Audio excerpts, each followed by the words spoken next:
Hello, my biddies. Am I late? I'm late. I'm a minute late. I don't care. Took me a lot longer to do my stuff this morning for some reason. Everything's taking longer to do this morning. I don't know why. I don't know why. Sometimes that happens. Sometimes that happens. Oh, I just realized I need to do a couple things yet. I guess I can do those while we gather, right?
I got it.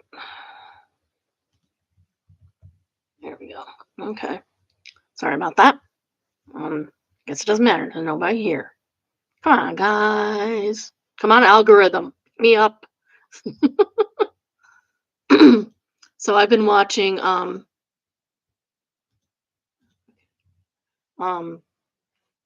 this TikTok lady. I'll find the link and put it in the show notes. Um she wants to dominate the world fudge YouTube market. Oh shoot. Here's my little thing. Can I find it? You think I can find it? You think I can find it? I don't even know where the thing is. Ah, this doesn't work. Maybe this might work if I can get it. I'll be right back. I forgot to shut the door.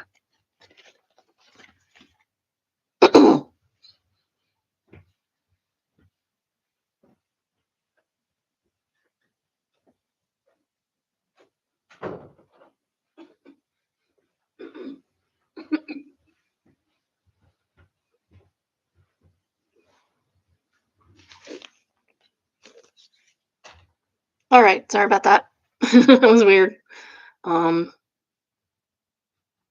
so anyway, yeah, I'm discombobulated this morning, clearly. Uh, Tired. I kind of have a headache. I forgot to make coffee.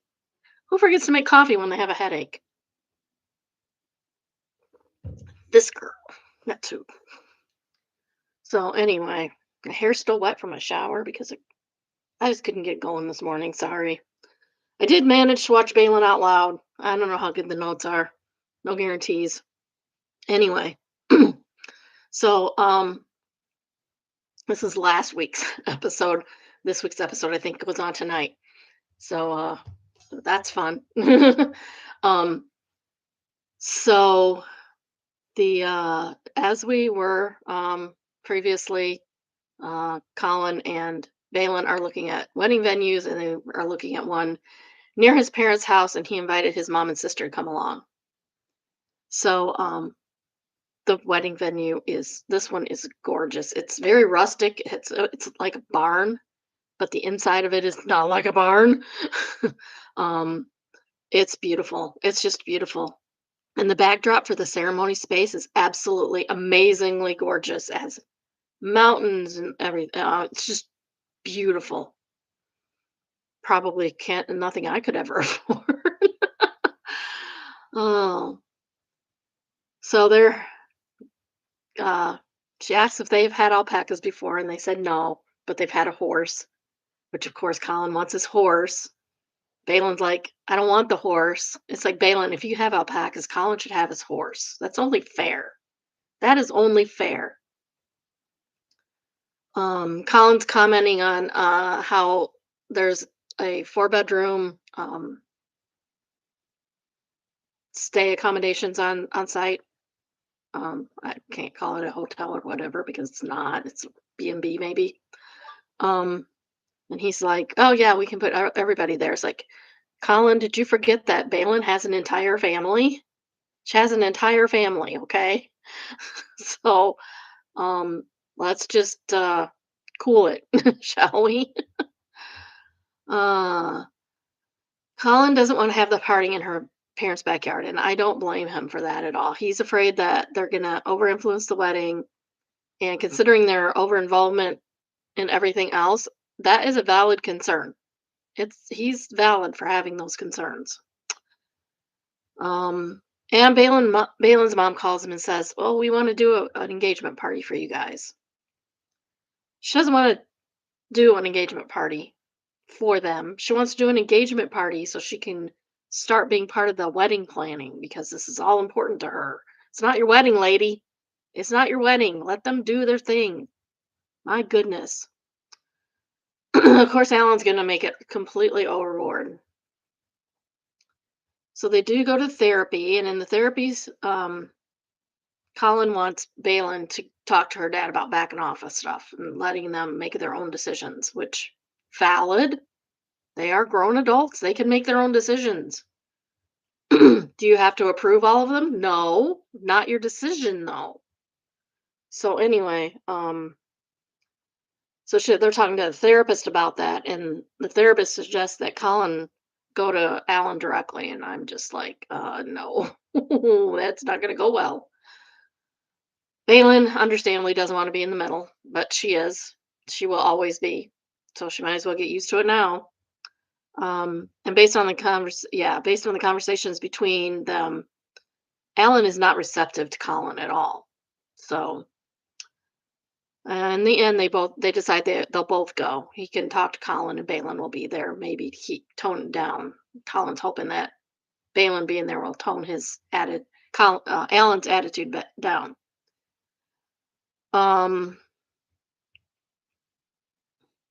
So Balin and her mom and her sister get together to drink, which is weird to me. Like, why?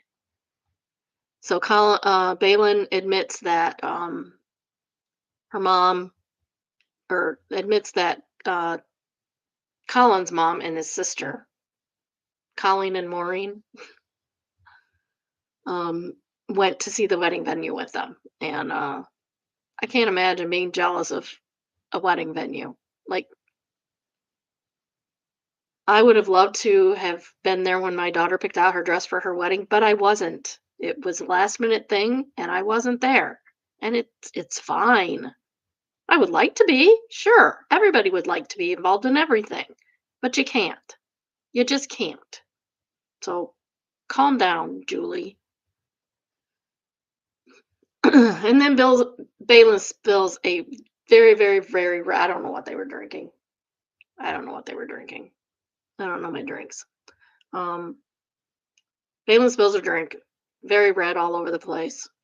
And then they're in a rental, so, stains are anathema. um, so maybe getting together just to drink together is not a good idea. I mean, I understand kids do it, but you're adults now.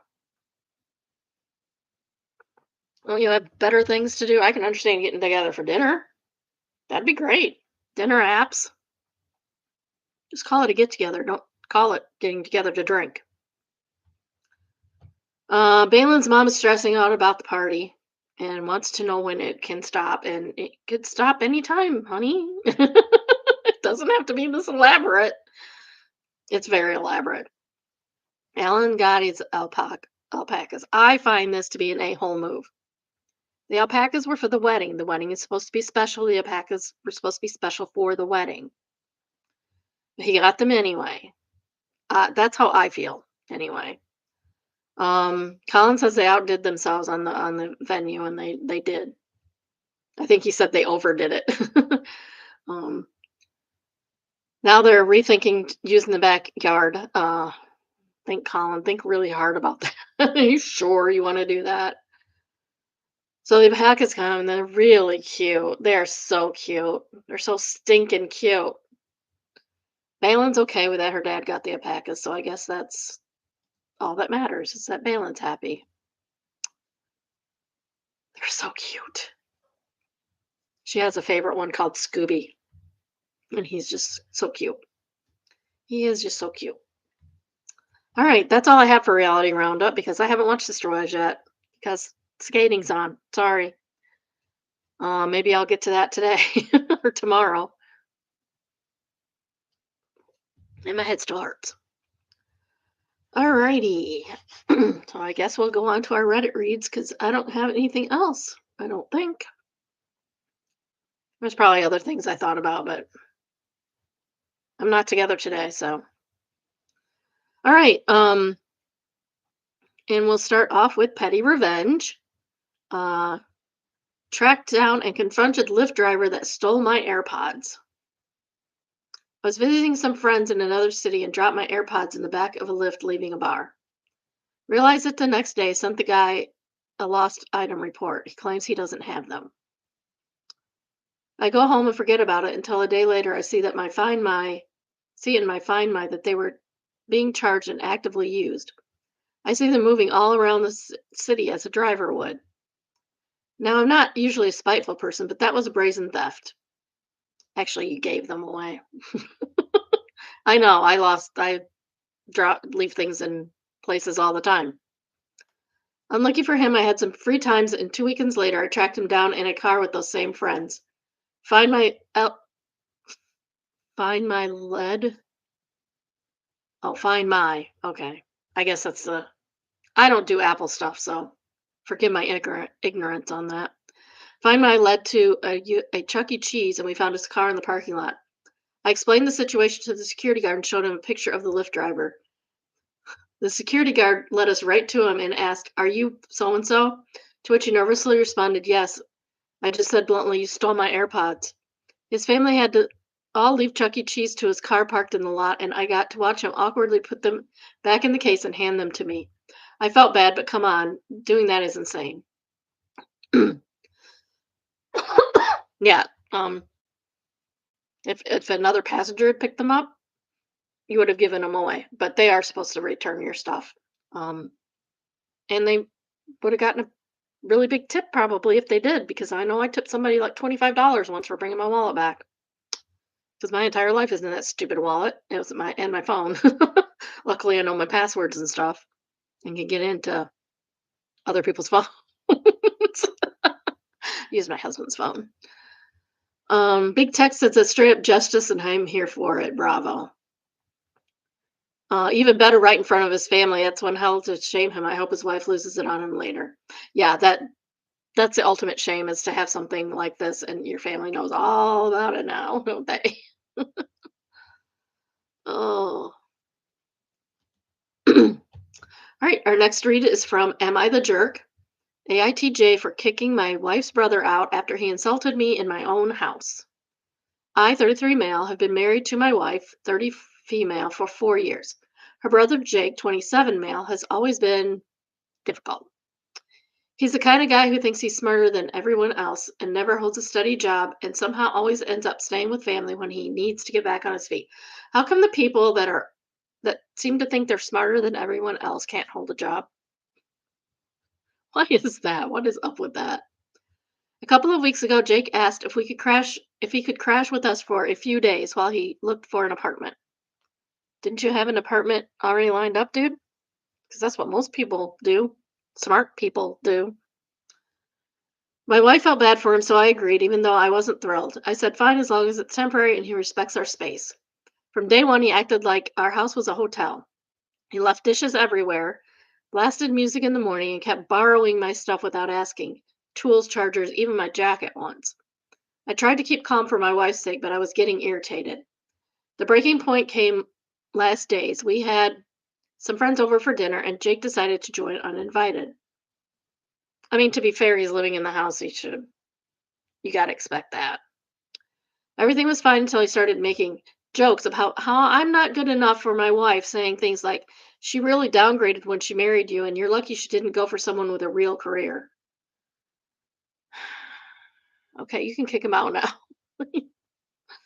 When you're in someone's house, you don't disparage them. You shouldn't disparage people anyway, because it's not nice. but you shouldn't disparage them when they're sitting there to their face with their friends, not your friends, their friends. Everyone was awkwardly quiet. I told him to knock it off, but he just laughed and said, "Relax, man, I'm just being honest." I lost my temper and told him to pack his stuff and get out. He called me insecure and said I was overreacting. He's not insecure or overreacting. You're a jerk. My wife tried to calm things down, but I stood firm and told her I wouldn't tolerate somebody disrespecting me in my own house. Jake left that night, but he can disrespect you anywhere else. Like what? No, don't let people disrespect you. Period. Jake left that night, but now my wife is upset, saying I embarrassed her brother and made things more dramatic than they needed to be. She thinks I should have just let it go and until he found another place. Her parents also texted me saying families should stick together and I should apologize for kicking him out. No, you should not. You did the right thing. He needs to learn how to act in public or in private. From my perspective, he disrespected me multiple times and I'm simply enforced a boundary. Yeah. So am I the jerk for kicking my wife's brother out after he insulted me in front of everybody? Easy Ad says NTA, the brother needed to be embarrassed. He can go live with his parents. That is his family. That's true. C Leadership says the wife can go too, since she honestly doesn't respect her husband. Yeah, that's true.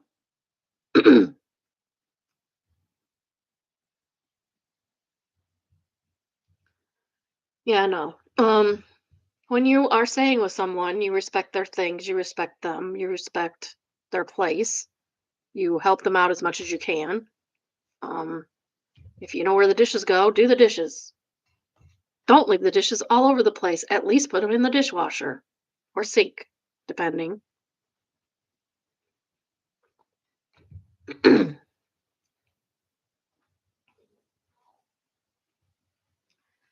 Sorry. Our next one is from Entitled People, entitled "Update: My husband's coworker who wanted me to film her wedding for free finally apologized." Don't really remember reading that one. Do you? Hi, Adam, and you're right. Family only buys you so much leeway. You are completely correct. And welcome um to the show. Glad to see you here. This is one of my bonus kids. Only my kids watch me. It's fine. This one is an update, so I'm going to see if we can find an original. Oh, that account's been banned. I guess we're not going to see the original, but here's the update. um, my husband's coworker who wanted me to film her wedding for free finally apologized. Hi everyone. I posted a while back about my husband's coworker Rachel, who expected me to film her wedding for free, then dragged my name through his office, even HR when I refused. I wanted to give a quick update since a few people requested it. So Rachel actually apologized. Apparently, after HR looked into everything and my husband explained the full story with messages to back it up, they made it clear she crossed some serious lines. This morning, she sent my husband an email owning up to it. She said she realized she'd been unprofessional, that she made assumptions, and she never should have told anyone I was filming her wedding before I agreed to it. Well, yeah, obviously. She also admitted that posting about my business on Facebook was out of line and she'd taken it down. She told my husband she'd clarified things with a few co-workers who'd heard her side of the story too. Honestly, I didn't expect her to apologize at all, so that was surprising. I'm still not thrilled about the damage control we had to do, but I appreciate that she at least took responsibility instead of doubling down. Hopefully, this is the end of it. Thanks again to everyone who backed me in the original post. You made me feel much less crazy about standing my ground. I wonder why they got banned. What did you do? Cat Lady Club says someone probably explained to her that she could be sued for defamation or she could be fired if they were working at the same place. Yeah, don't do that. Don't say something's going to happen if you haven't even asked yet. That's crazy. The next read is from Mother-in-Laws from Hell. Mill changed baby's formula while I was gone. I had to leave for 2 days, and my mother-in-law came and watched my very young infant. When we got home, there was a different brand of formula in the cabinet. She bought a ton of it and said it was a better brand for the baby. My baby was doing great on the formula he was on, a standard formula, probably the majority of parents use, and his pediatrician confirmed he had zero problems. My husband, who is usually on my side, says I should be thankful because she bought us a ton of formula. I just feel undermined as a mother. And why my baby having trouble switching with the formula was and why risk my baby having trouble switching when the formula he was using was perfect? I'm just upset over this. I feel like my opinion as a mother doesn't matter, and there was no reason for all of this. Feeling like a failure because I couldn't breastfeed in the first place isn't helping my emotions in this situation. I love that formula exists and he's happy with it, but I have some postpartum guilt on top of everything. Oh, that's a bummer. That's a bummer, OP. I'm really sorry about that. Um, yeah, Button Humper says just switch it back and tell her you won't be needed to watch your child anymore. Tell DH not to undermine me as a parent, and that's what you've both done to me, and I won't stand for it. Yeah. Switch it back to the regular formula. Um, and don't do this. Mother-in-laws, don't do this. Don't just go in and do something. You don't know that that kid doesn't have that there's something in that new formula that the kid's going to be allergic to. You could kill him. You want to kill your grandchild? That doesn't sound like a good idea to me. What should I do? My son is flunking his freshman year and acting like a delinquent. And it has a couple of emails, it looks like. I will share them with you first. All right. Dear parent or guardian, I hope this email finds you well. I wanted to reach out about concerns I've been having regarding, we got to name him Alex, I guess. I've been having regarding Alex's behavior recently. He has been messing around with friends more often and not getting his work done. Alex is such a bright boy, and I truly care about his success. This is a complete switch from the beginning of the year. Could you help me by checking in on him and making him and help him recenter his focus? Thank you so much for your support. Please let me know if there's anything I can do to help. Warm regards, the world history teacher. And then this one's regarding classroom absence update. Good afternoon. Today, Alex has made some troubling decisions and continuing not to show up for class. The pileup of missing assignment has effectively tanked his grade, leaving his grade at a D instead of the A we strive for. I have spoken with Alex about it during the few times he has come to class. I reminded him that his absences would result in me reaching out to you or in detention. District policy states that 5 or more unexcused absences per quarter results in a detention. 5? That's a lot. That's a lot. I don't want to have to assign him with that, knowing he's such a good kid when he applies himself. I would really appreciate it if you could incentivize him into coming into class and getting that grade up. Okay, and it's captioned, for context, my foster son, 15 male, started off this year strong. Well, foster son is a red flag. Mike, fake name, has been doing, oh, he named him Mike instead of Alex. We're going to go with Alex.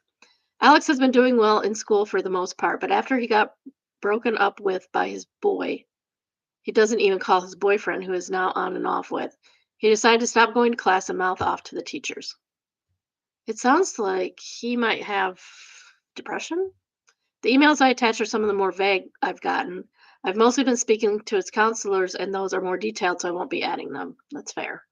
Obviously, I wish the best for him, and I've told Alex that failing freshman year hurts his grades overall. But it's hard to make up those failed classes by the time graduation comes. I know it's just the first quarter, but I'm worried that if I don't fix it now, I'll never be able to. Yeah, it's better to fix it now. Although at some point he is responsible for his own grades.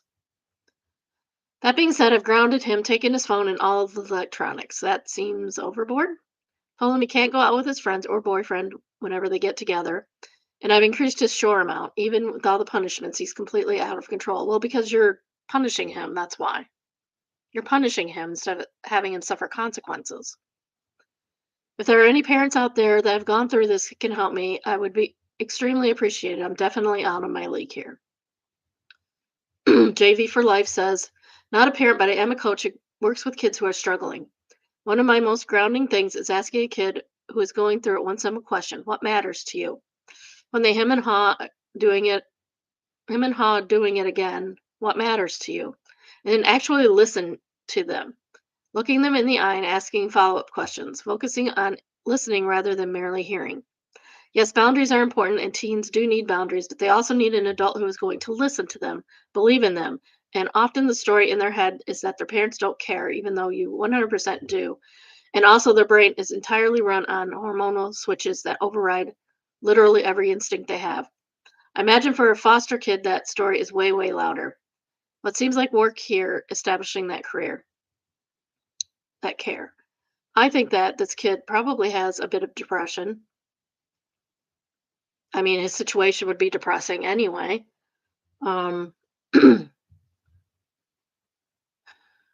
but yeah, you need to get him back under control. But this is way overboard. Grounding everything and taking everything away is not going to accomplish what you want to accomplish. That's just going to make him angry and upset, and isolated. He doesn't need to be isolated. He needs his friends right now. Maybe introduce him to some new friends or invite a boyfriend over and have a talk with him about it and see what's going on.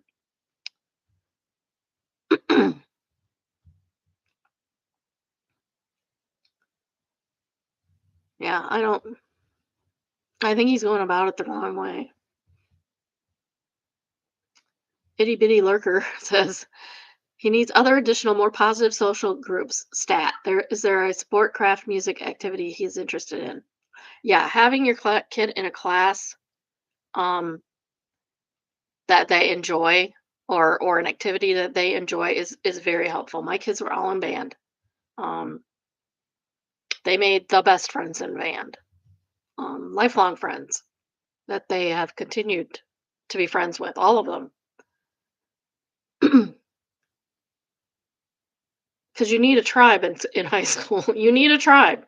There are tribes in high school. We all know it. You need friends to hang out with. Um, you need parents that care about their kids to be friends with your kid or the kids of parents. Adam says he skipped classes to go to band. Yeah, yeah, that's normal, Adam. Everybody does that.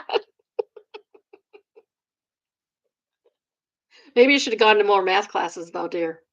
Just saying. But yeah, there's lots of things that kids can be involved in. My kids were involved in band. Two of them were involved in drama, and doing theater, doing the plays and stuff. They weren't, well, rarely on stage, um, but they built sets and stuff and did lights and stuff like that. So there's more ways. And since your kid's gay, that would be a great thing for him. A great thing is to be involved in the theater because a lot of um, outcasted type kids are drawn to that. A lot of kids that are gay or trans, etc., are drawn to that because they pretend in their whole life anyway. Some half the time, some of them have to even all the time. So they tend to be drawn to that activity, and it's good for them. They make great friends.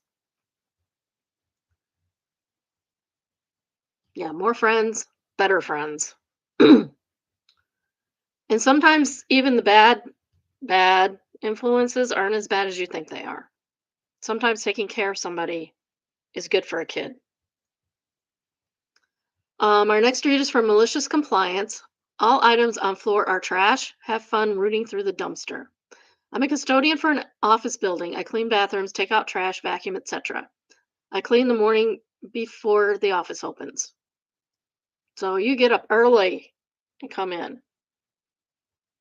And yay for custodians because they are the bomb. They take care of you if you take care of them.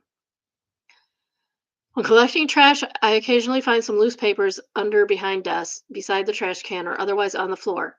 Since I'm not sure these papers are trash that missed the can or important documents that fell from the floor by accident, I pick them up and put them on the corner of the nearest desk for the workers to either file them or toss them away. Better safe than sorry.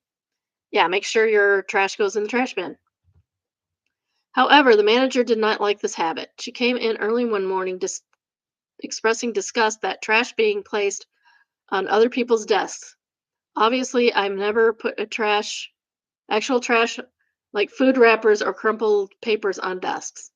I explained my reasoning for my habit and expressed that I didn't want to risk tossing something important.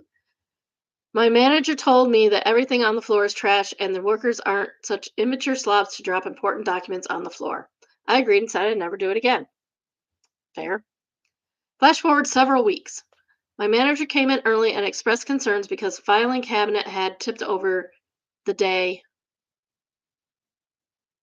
I'm guessing a day before.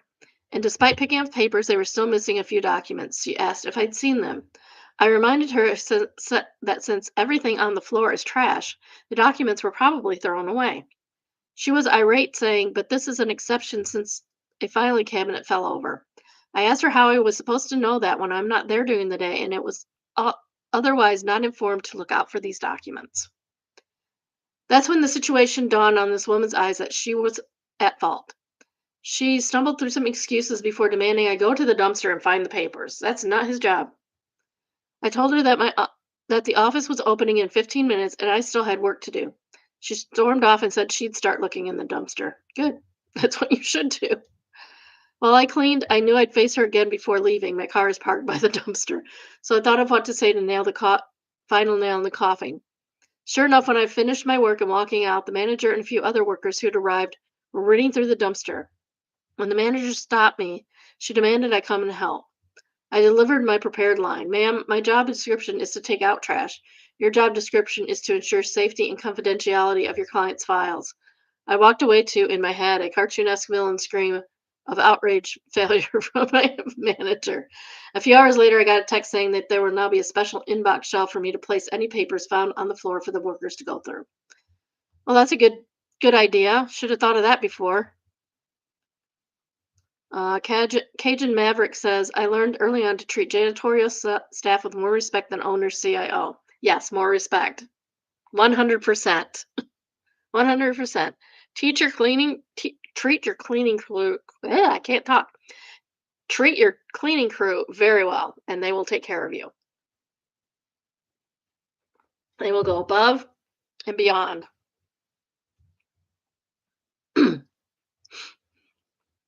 Ambitious Exam says you suddenly learn who to respect when the toilet paper is two ply, the coffee filters and cups aren't restocked, and the kitchen fridge is cleared out. I haven't done any of this since it's a little cruel, in my opinion, but custodians have more power over your workplace than many realize. Well, if they're the ones in charge, sometimes they don't get a choice, especially at a big corporate place. They don't get a choice, and they're usually not even they don't even usually work for the corporation. They work for somebody that the corporation hires to do their stuff. AITH, AITH for videotaping my wife eating all my fries to make a point. Probably not. I've seen many posts about wives, girlfriends who insist they don't want anything when the husband, boyfriend is getting food, but then proceed to eat his food. So I apologize if this sounds familiar. Girls, stop doing this. Just get your own food. You're allowed to eat. I don't eat a lot of fast food, but I do indulge when we have long drives. My wife typically packs a lot of healthy snacks for herself: yogurts, quinoa salads in the cooler, protein bars, whatever. I like McDonald's. She claims the food is disgusting, but invariably wants a few fries and ends up eating half of them or more, although she denies eating so many and claims she just had a few. Um, you can't eat a few McDonald's fries. They're like Lay's potato chips. You can't eat just one. On the trip in question a couple of weeks ago, it's she and I and my 13-year-old son, Nick. Wife needs to go to the bathroom, so we pull off on an exit where there's a Mickey D's. Son and I go order food while she's in the bathroom. I asked her if she wanted anything, as I always do, and she said, no, but I'll take a couple of your fries. Just buy her a small fry. My go to order at Mickey D's is the $5, although now it's $6 in a lot of places, value meal, which includes a McDouble, 4 McNuggets, a small fry, and a drink. So he's not getting a lot of fries to begin with. It's plenty of food for me, and it would still be plenty of food if my wife took a few or a couple of fries. I like Mickey D's fries, but I always eat them last because I don't mind if the fries are not popping hot. I do like the other food best when it's still warm. I'm the opposite. I like the fries hot. I like the fries hot. I eat the fries first. I eat the fries first and then everything else because fries have to be hot. Unless I have ketchup and then the fries can be like not as hot. Side note, having read other Reddit stories on this topic, I'm sure some will say, just order more fries, even though she doesn't want any. I've tried. I get a medium for me and give her the small from the value meal, but the medium fry is almost $4 and it's over $4 with tax. Yeah, it's more more money to buy a quarter of a potato made up fries at McDonald's than it is to buy a whole potato. It's crazy. That's adding over 60% of the cost of the meal. And when I've done this, she insists on not touching the fries because I told you not to get any for me. She's just being silly. So now I've gotten a small fry and a medium fry to eat on my own, which I can do, but it seems like a waste to spend other $4 since I was perfectly happy with the original amount of food. Anyway, on this day, I want to do an experiment. I tell him after we get our food and get back to the car to take out all of his food and take my burger and give it to me and take my nuggets and hold them in the back seat so that the only thing left in the bag is my fries.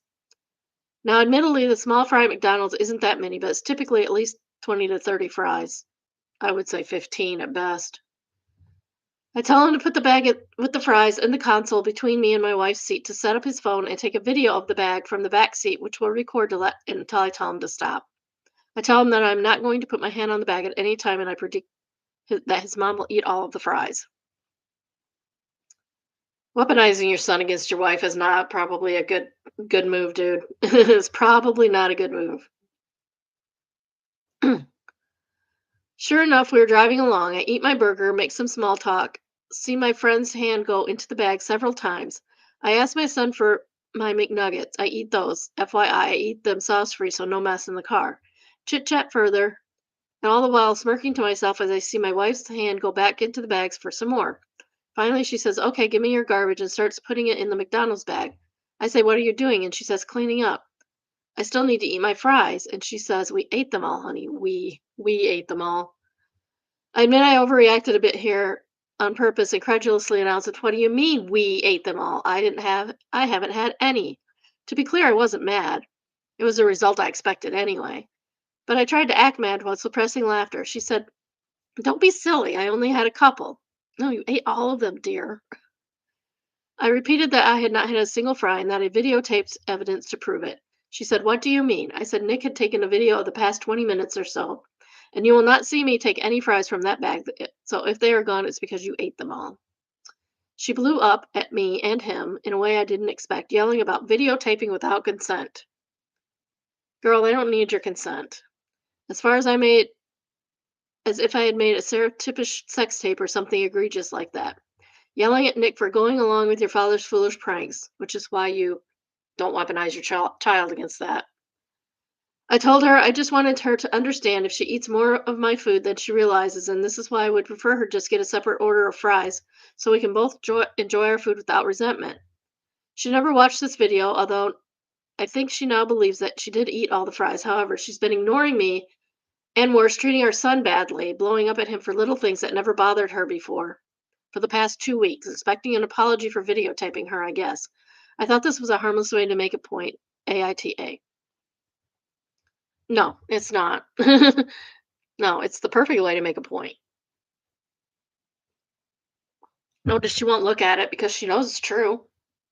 Why does she do this? We don't know. Scaffnet says, NTA, years ago, I told my wife that the way she talks to me in a significant amount of time is rude and bitchy, and she didn't believe me. Somehow the answering machine recorded her talking to me, and we found the recording later while listening to the messages. She said, "Wait, do I really sound like that?" And I said, "Yes, a lot of the time." She was visibly embarrassed and started working on her communication style, which got better. Long story short, sometimes people need to see unbiased evidence because they are too wrapped up in protecting their egos to admit criticism from anyone else. That's true. Pretty Flake, ooh. There's like four O's. Says, that was really grown up for her to realize and change her ways. And Hello Junebug says, if only OP's wife was grown up enough to do this. Yes, for sure. Yeah. If somebody's telling you you're doing something, don't deny it like that. Like, own up to your own mistakes. Say, "Oh, I'm sorry. I guess you should get me a small fry when we stop at McDonald's, and I'll just eat the small fry." You don't have to get her a medium. You can get her a small, which is still outrageously expensive. The next one is Neighbors from Hell. My neighbors keep blocking my driveway update. Okay. Oh, good. They have the original right here. And it looks like we read it already. It was removed by the moderator. Oh, I guess we won't do the update. Okay, so before this one gets removed too, before I get to the update, I feel I need to make some things clear. I've called the city many times. It's not that they won't come out, it's that it takes hours to get to talk to anyone, more hours for someone to come out.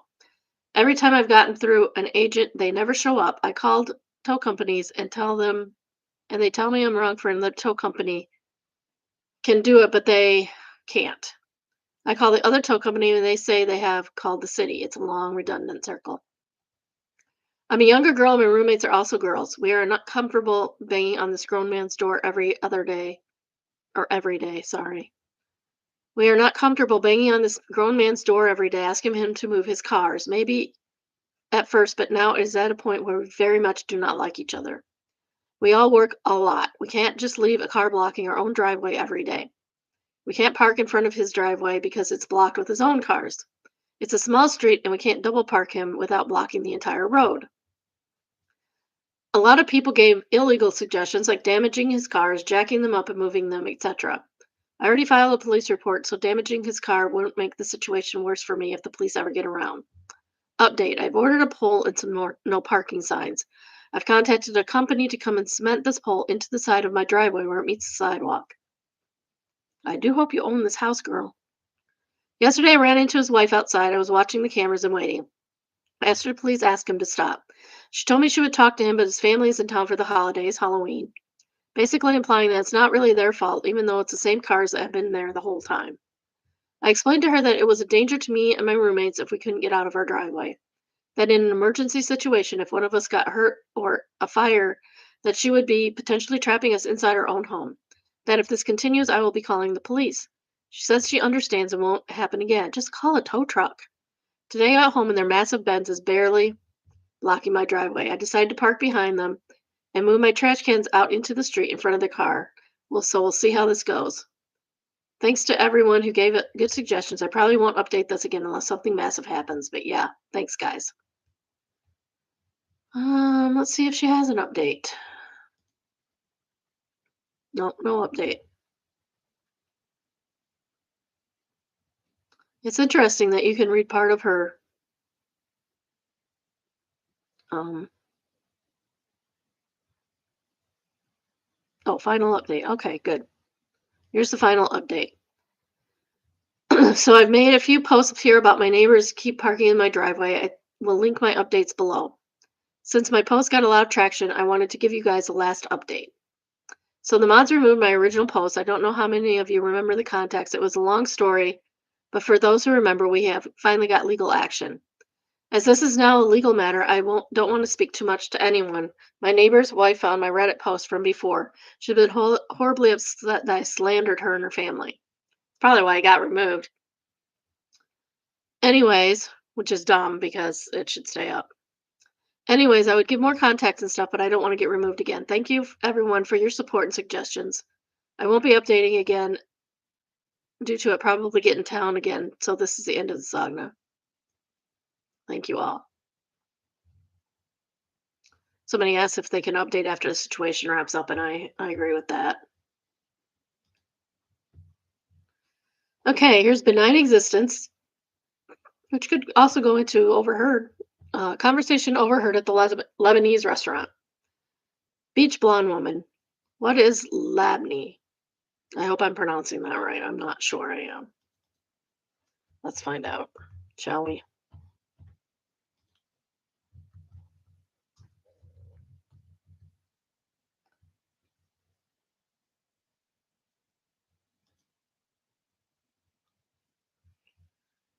Um, okay, so it's Labna or Labne.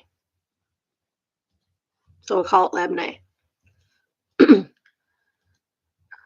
Beach blonde woman. What is Labne? Braces waitress. It's like a thick yogurt, almost more similar to a cheese. Beach blonde woman. That can't be right. Braces waitress. We make it here from scratch. Beach blonde woman. That can't be right. Your Mediterranean restaurant, I thought. Braces woman. Yes. Beach blonde woman. There's no Mediterranean, no dairy in the Mediterranean diet. She's thinking Asians. She's thinking Asians.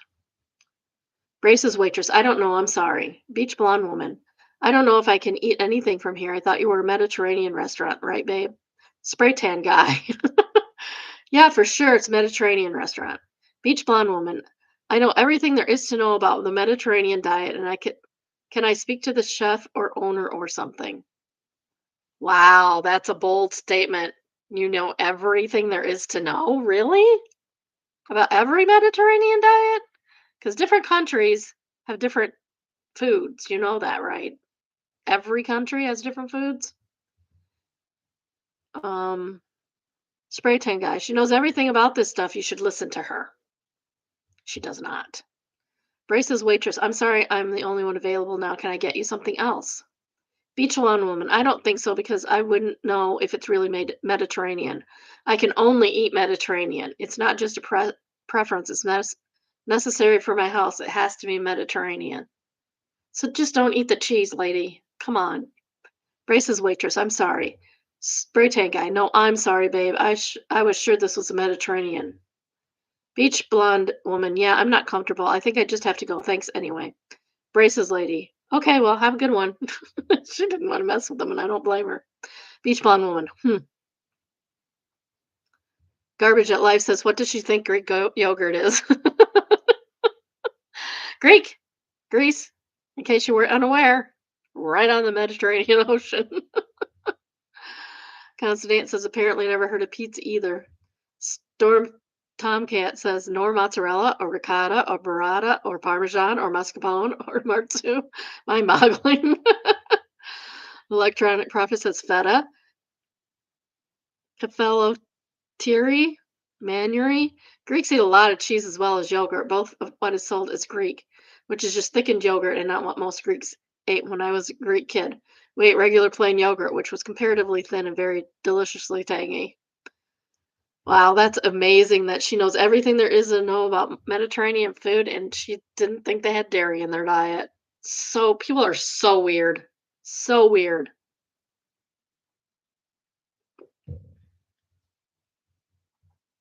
Just no mother-in-law. We got a sitter for our toddler went terrorize the restaurant and disappointed everyone. Oh, they wanted to see your baby. That's a good thing. We were invited to brother-in-law's engagement dinner at a nice restaurant. It was intimate sit-down meal with lots of glasses, tight spaces, and it was scheduled to be over 2 hours long. Yeah, that's too long for little kids. Our little one is almost 2 and has about a 45-minute restaurant limit before she wants to explode. Sounds about right. We didn't want to risk having to leave early or stress about entertaining her, so we asked my mom to babysit or we could actually be present to celebrate the couple. We walk into looks of horror. Where's little one? She's at home with my mom. She's not here. This is the mother-in-law. The mother-in-law. She's not here. Me, no, she wouldn't have done well in a nice restaurant with all the glass. Cue an entire evening of little comments about how much they missed little one and DH and I reiterating that she would really have struggled with that environment. Don't explain yourself. Just don't. Just let her make her comments. You don't have to answer. People did eventually seem to get it by the end of the night, but the initial interrogation was so off-putting. What they didn't know is I had a kidney stone surgery the day before, and I chose not to share it because I wasn't in the mood for invasive questions. That's fair. I was holding it together, sitting through dinner at a decent amount of discomfort just so we could be there for brother-in-law and his fiance. It was frustrating because historically I felt like they only see me as the vessel brought LO little one into the family, never quite on my own. I am low contact with my mother-in-law because of her cruelty when I was postpartum. That has made family dynamics difficult. I was looking forward to the opportunity to show up as myself without needing to wrangle my toddler. Their initial reaction made me feel Like, that's all I'm good for.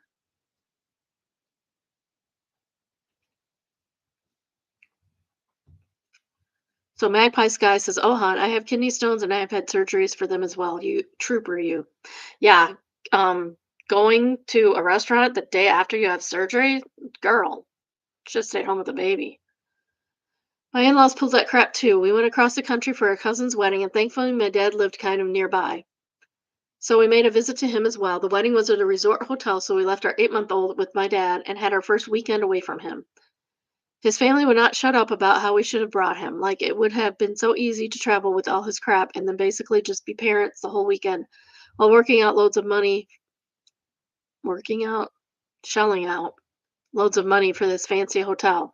On top of it, the one morning we got to sleep in as parents, they were at our door asking for charging cables. Leave people alone.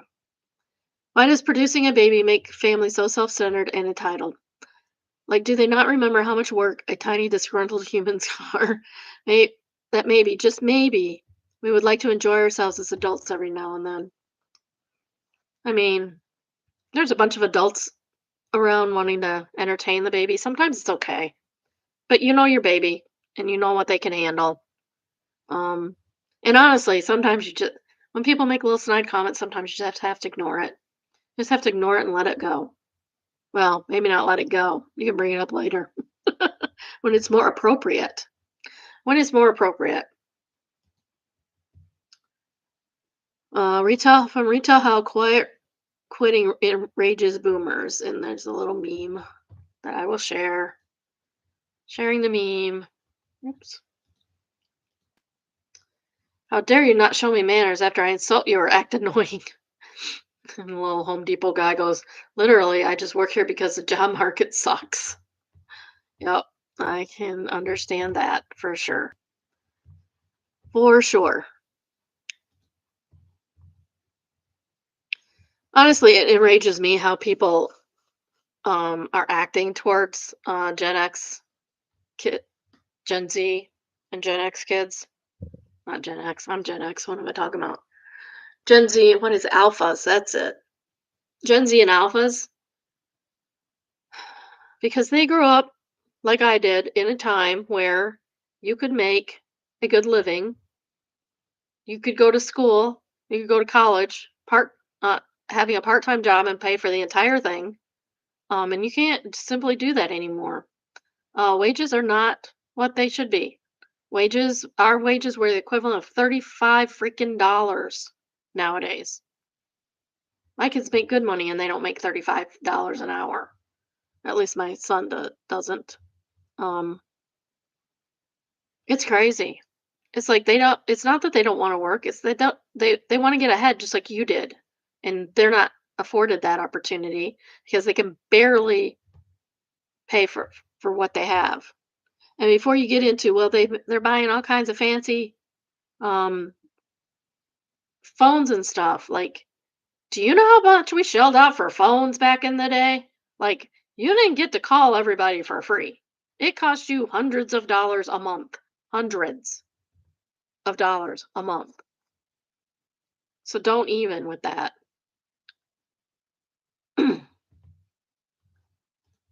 Okay. We have a UPS worker. This is from Our Infuriating. We have a UPS worker. USPS worker targeted a black man delivering mail. I'm confused. I think they mean an ICE agent targeted him. Oh, I need to turn on the sound. Okay. I don't know if the sound will come through. I hope so. I almost got detained by an ICE agent on my mail route. All right, man. So look, I swear I never thought I would be in a position to get deported from the country that I was born in. So, like, I'm out here doing my mail route as usual, just trying to finish up the day.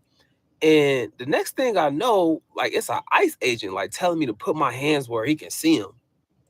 So at first, I thought it was like a joke or something. I'm like, sir, like, I'm with the U.S. Post Office. I'm literally at work. But he not laughing. He like circling around me like what country I'm from, where was I born, and if the vehicle was mine.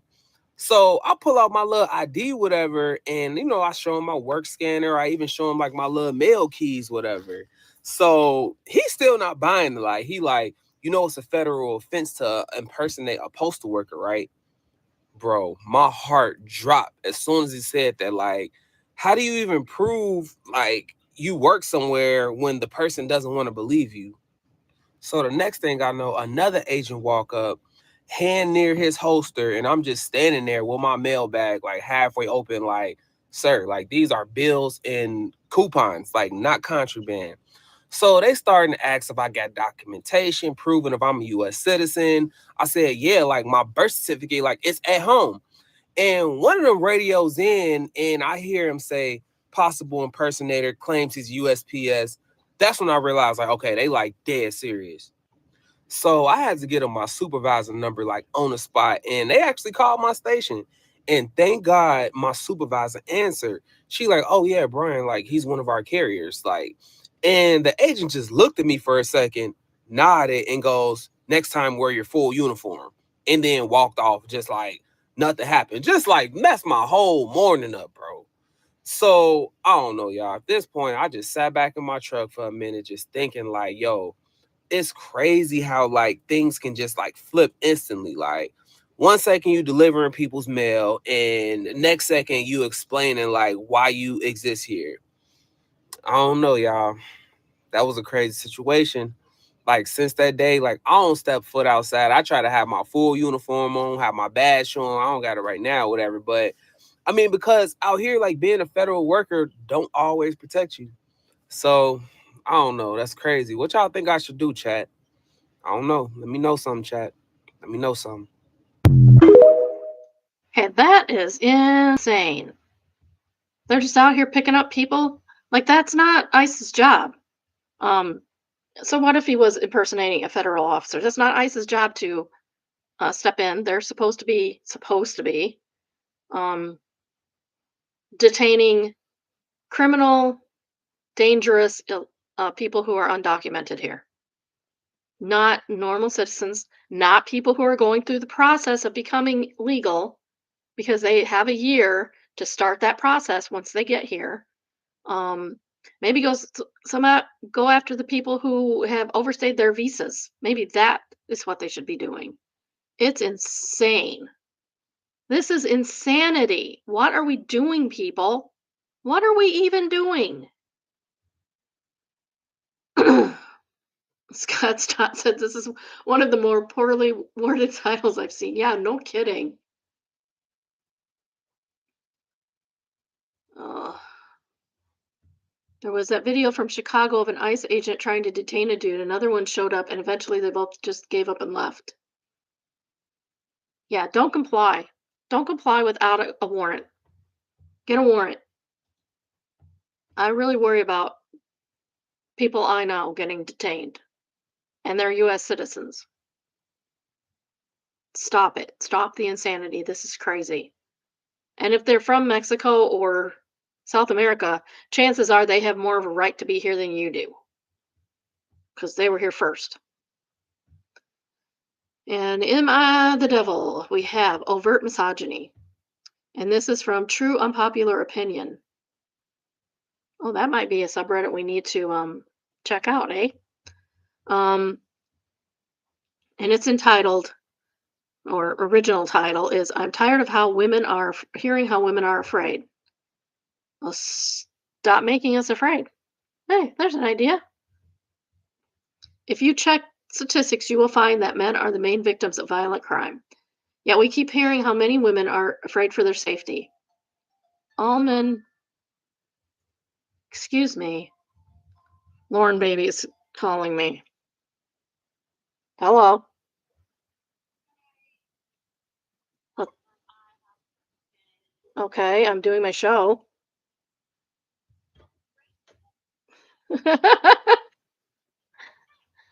Adam says hi. He's Adam's watching. She said hi. Thought I sent it. Did I not send it? Oh my goodness, it didn't send. It did send. It's a check mark. You have not gotten it. A check mark that I sent it. Huh? Yeah, that's I sent it at 12:01. So, okay.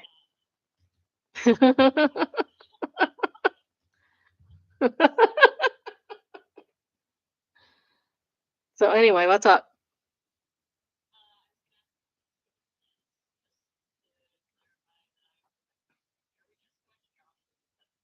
As far as I know right as of right now, yeah.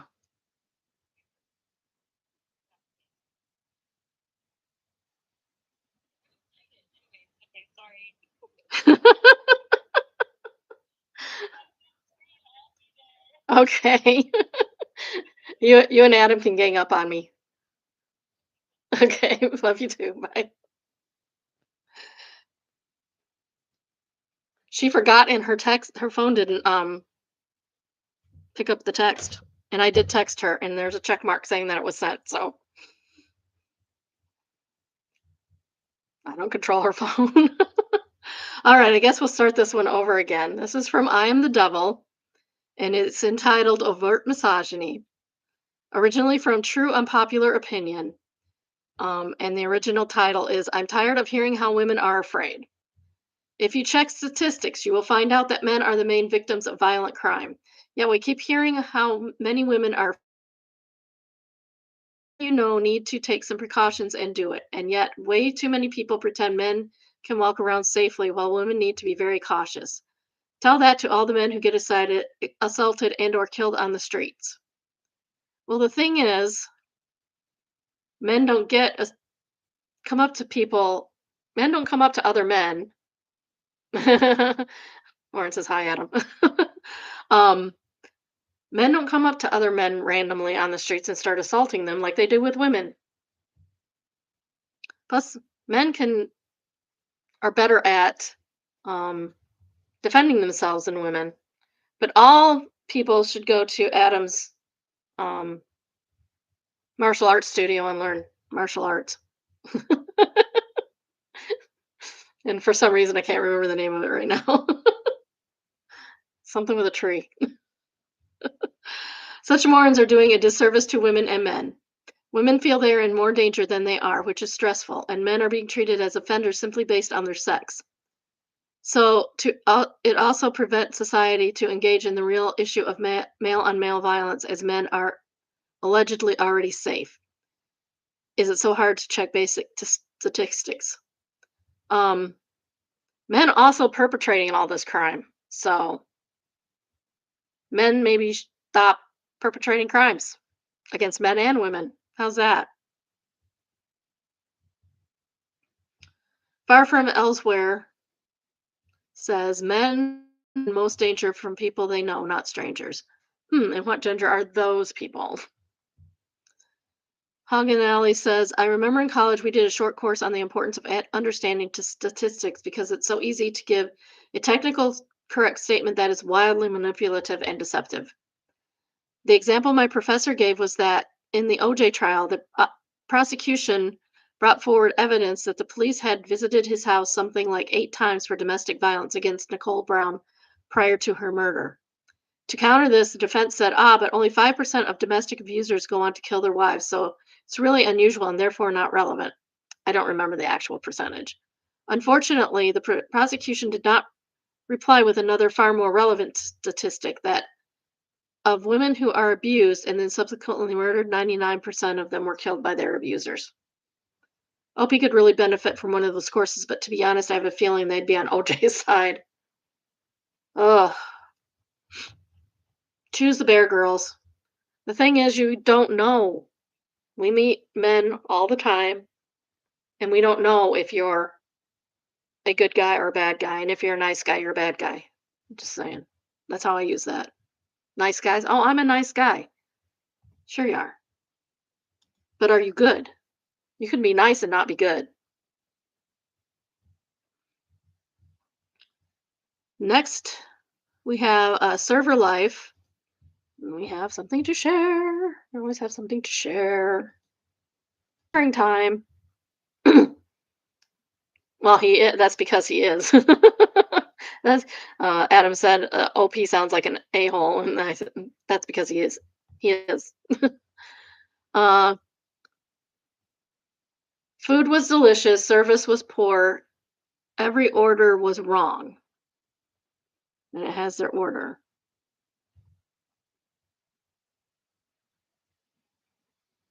They actually how is this how is the oh, they took off the gratuity and put 15%. How many people did they have here? 2, like 3 people. That's weird.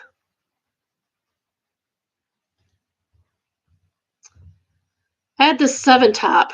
Oh, so it was 7 people. 7 top some time ago. The father paid for the entire table. During my entire time serving, he refused to look at me and would have other people order his drinks and food. It's kind of strange. One of the dishes came out wrong, not my mistake. It was the kitchen, and it got fixed. When the bill came, he scratched out the gratuity and decided to go speak to my manager. At the time, I had burgundy hair and maybe 3 facial piercings. He proceeded to tell my manager my piercings were trashy and that I looked like a whore and should not be working in such a nice establishment. It's a restaurant in a Publix plaza. His daughter went on to make a good review, talking about the food and how it was bad, but didn't say a word about me.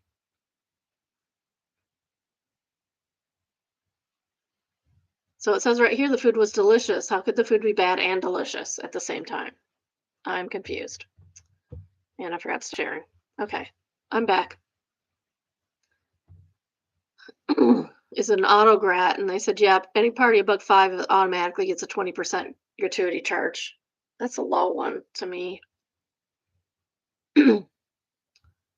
Yeah, that's maybe we should pay our servers a living wage. Just saying, so that they could stop doing automatic gratuities. Okay, expectation versus reality. Want a free pet portrait. So here's the expectation. Oops. There we go. It's a cute little buggy. He's so cute. I always do that wrong because it's got to be on the other screen. Oh, wow, that turned out really nicely. That's so cute. I love it. Or as my little 2-year-old would say, I love her.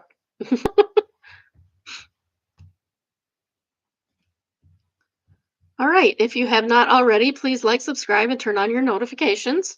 I go live at least 4 times a week, usually Monday, Tuesday, Thursday, Friday, usually about noon Eastern time. If you have a story of your own or come across a good one in the wild, please send us an email entitled submission. If you would like an email link for the current day's live, you can send an email entitled subscribe to biddybrunchbunch, all one word, at gmail.com. And it is also in the description for your convenience.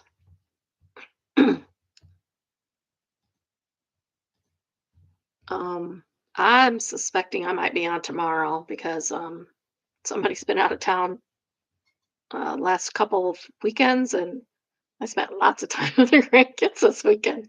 They're so cute, but so tiring.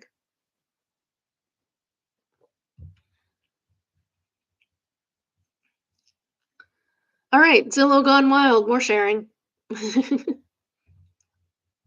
Oh wait, that had a thing with it. So this is entitled "I Don't Think I've Ever Wanted to Move to Pittsburgh More," and this is what we're looking at today. I assume this is downtown Pittsburgh. That is a freaking that's a church. That's got to be a mosque. That's got to be a mosque. Oh, maybe not. Has a bike there. It's the entry. Oh, that's pretty. A little elaborate for my choice, but for my taste, but pretty. Anybody want to live in a mosque?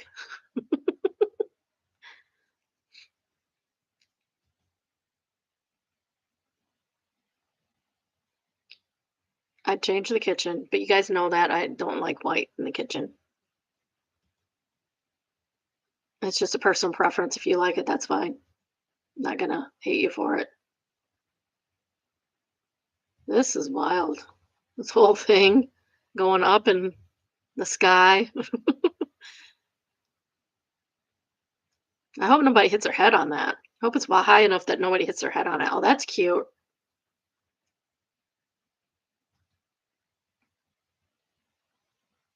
I do like the archways over the doors. I might just take that whole door out and leave the archway. Okay. Taco Bell, really? Do you want Taco Bell above your bed? Because that sounds like a choice. Don't like not having a door in my bedroom. My husband's always yelling at me to put it to because I keep the bedroom door closed at night. I keep telling him it's a safety issue, but he does not seem to believe me. Drone footage. You could probably split it up into apartments too. It's big.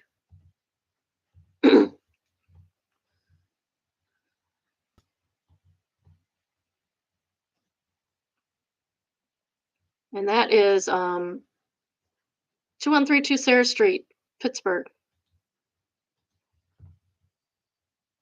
Sometimes they'll have more on actual.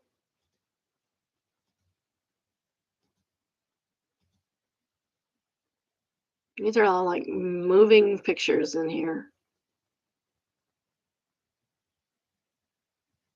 That's wild. I'm seeing if there's any. There's no other pictures. No other interesting pictures. All right. We'll go on to am I overreacting? AIO, my reply to my mom who wants to stop my leukemia treatment so my sister can afford university. What is with people? And there's text, so we will share. This is my love. I think it's very important to be rational and seriously consider what I brought up. And we're going Christian with this. John 15:13. Greater love has no one than this to lay down one's life for one's friends. This also applies to family, my love. Oh my goodness. Your sister desperately wants to go to Dartmouth. I cannot afford your treatment and her future. With the news we received, it's really time to be practical, my love. You need to take your time, but with it, please understand I'm not perfect and I'm not prioritizing her over you. Yeah, you are. That's just a lie. It's just the reality that you're worsening, and there's a high likelihood that continuing draining our funds towards this end goal is a fool's errand because there's really nothing more to be done. Sacrificing her dreams is something you have to consider. People be crazy, Adam. I hope you come around and understand realistically I'm the one who will choose, but it is vitally important you understand my reasoning. Oh, I'm just going to choose to let you die so your sister can go to college, which, why does she have to go to Dartmouth? I hope you. Oh, I already read that. I would rather have told you this in person, but since you're not answering your phone or home, I spoke to Jesus instead, and he told me to write this to you. Jesus is evil. This is why you had me update my life insurance policy. Is this why you've been pushing my scheduling my follow-ups? I'm not gone. I have dreams. I have goals. I am only 1 year older than Michaela. Why is she priority over me? I still can't I still can beat this. I just don't understand why you're giving up. I've only been in treatment a few months. I can win and I'll spend the rest of my life paying you back like I promised, and I agree with the contract you had me sign. I just don't effing understand this. I'm not going to effing smile and say, okay, yeah, kill me for my sister. This poor girl. I assume it's a girl. It might be a guy. This may be a guy. Hello, using a burner account because I don't want you guys seeing all my private posts and photos related to my crap situation. I have leukemia. It's been a few months since I started treatment and it's been rough, but I'm still fighting. Yesterday, my mom texted me saying basically she can't afford both my treatment and my sister's future. My sister wants to go to Dartmouth. Sister can get some loans. Sister can get some loans to Dartmouth if she wants to go that badly. She even quoted super effed up Bible verse about sacrifice, John 15:13, and said, greater love is laying down one's life for someone else. I don't think that's what that verse refers to be honest. Then she said I should be practical because my condition is worsening and I should consider sacrificing myself for my sister's dreams. Um, well, they just started treatments a couple months ago, and yes, it does get worse before it gets better. And leukemia, most leukemias are very, very survivable nowadays. What really broke me was she said realistically, she's the one who would choose where the money goes. She also mentioned she talked to Jesus about it, and that's why she sent the message. A few months ago, she had me sign a contract about financial stuff for medical security to repay her when I got better. I low key thought it was a joke at first, but realized no, it's not. It's effed up, is what it is. She's always prioritized my sister, but this is unreal. Am I overreacting, or is this as effed up as it feels? It's more effed up than it feels. Holy cow, what the heck? The top commenter is, what the F? How old are you, by the way? 19. Ephemeral Drunk says, I've beat leukemia, effing smash it. Yes. OP says, I fell asleep, but I wanted to say you're amazing. Thank you so much for the needed inspo.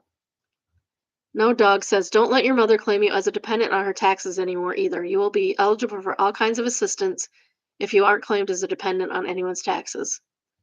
And somebody else says, go talk to a social worker at the hospital about continued care. I really think you need an advocate. Yeah, that's a good idea is to talk to the social. All hospitals have social workers that will help you in situations like this. This is insane. Only 19, has leukemia, and their parent wants them to die. How does that make them feel? So, traumatized them back. What got deleted? It was entitled "Lady Asked Why I'm Letting Myself Go." I don't know about that. They deleted their post. So we'll go on into another traumatize them back. My employer requests sick. Sorry. My employer requests after sick leaves that I describe my symptoms, so I do. First of all, that's illegal. um, if you're sick, if you have a sick leave, your employer cannot ask you why. They can't even ask you why, much less ask you about symptoms. Yeah, so my 36 male employer has this whole form that everyone has to fill out when they return from sick leave. It's for accounting and mostly contains petty, dull stuff, such as the length of the leave, what category of sick leave it is, and on whose permit. But it also has a whole section that I found rather direct, which is basically making you describe your symptoms. I would put none of your business. I presume it is there because, as you know, bosses are always paranoid about people faking sick leave. So after a while, I started to make sure that they hate their own nosy forms, and I started giving symptom descriptions in unnecessary graphic details. Here are my favorites over the years. My diarrhea was so loose that it bordered on drinkable water. The clumps of phlegm that I cough up could stick light objects into walls. It's a confirmed fact. While I did not proceed to test this, by all accounts, my bowel movements behaved as a non-Newtonian fluid. The pus field discharge smelled so bad that I could knock out small mammals. Oh, it's funny. At first, my boss would just come and tell me in the hallmark and nod mysteriously, I read your report. Now she seems used to it. It's not really for her anyway, and she usually just skims through them. She says it's the people at accounting she feels sorry for. I've never met anyone from accounting. And again, they still keep the same form after years and years, so maybe they enjoy reading the facts. Edit, this is no way a legal thing to do here. This is in Finland. But the way the law works here, no one minds. I could probably just not put anything there and no one would mind. No one could realistically get into trouble for what they answer there. I just want to make a point. Yeah, I could tell them all kinds of stuff about when I had neurovirus at the beginning of the year. I could go into graphic detail. It was memorable. Count to zero says, "This is why I love living in Germany. When you're not able to work, you get a doctor's note, and that goes at your employer. Basically says name is not able to work from day one until day X. That's it. During that time, you're on leave. Your boss has no legal rights to ask you why or how you're sick. It doesn't matter if you've had your appendix removed or are suffering from depression. The company doesn't need to know. Yeah, nobody needs to know why you're sick. Um, Even in the U.S., and we have labor laws, terrible labor laws, and nobody needs to know when you're sick." And Lupe Por says it's the same in Argentina. I chose to have surgery a few years back, and when I went to see the HR to tell them that I needed 2 weeks off, they didn't even ask if I was okay. It was like, okay, 2 weeks off, paid leave. Just bring a note from the doctor when you come back. I ended up having to take 1 more week because I had complications in the surgery. No one in HR made a fuss. I had a breast reduction. So when I got back, it was obvious that it was an elective surgery and no one's asked anything weird. I mean, I had to go to the hairdresser to watch my hair because I couldn't lift my arms for the first few days. He asked more questions than anyone else. That's a hairdresser for you. Sometimes I think some hairdressers, not all of them, but some of them, we just go into hairdressing so they can get all the gossip on everybody. They should join us here. Confession. This is from our subreddit confession. I tell my friends I'm meal prepping every Sunday, but I'm really just ordering takeout and putting it in containers. They always talk about how productive their Sundays are, cooking, cleaning, getting their week together. So I started saying I do meal prep too. Truth is, I just order a bunch of takeout, portion it into containers, and throw out the evidence before they come over. They'll open my fridge and see neat little rows of food and go, "Wow, you're so organized." Meanwhile, I'm nodding like, "Yeah, I totally made that chicken teriyaki myself." Last weekend, I was sitting there playing my prize and eating one of my prepped meals. And I realized I've been living a double life as a fake healthy person. Not proud, but also kind of proud. Oh. No assumption says, I mean, you're still meal prepping.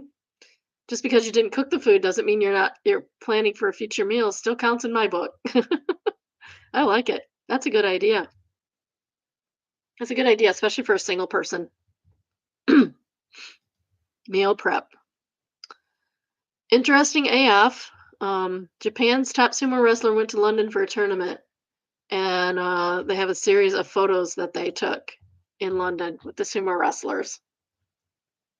So this is going to be kind of fun. There they are. I think that's Buckingham Palace, but I could be wrong with the horse cops. Oh, that's funny. Are they all on separate bikes? I guess they're all on separate bikes. I thought it looked like a one bike with three people, which would be fun.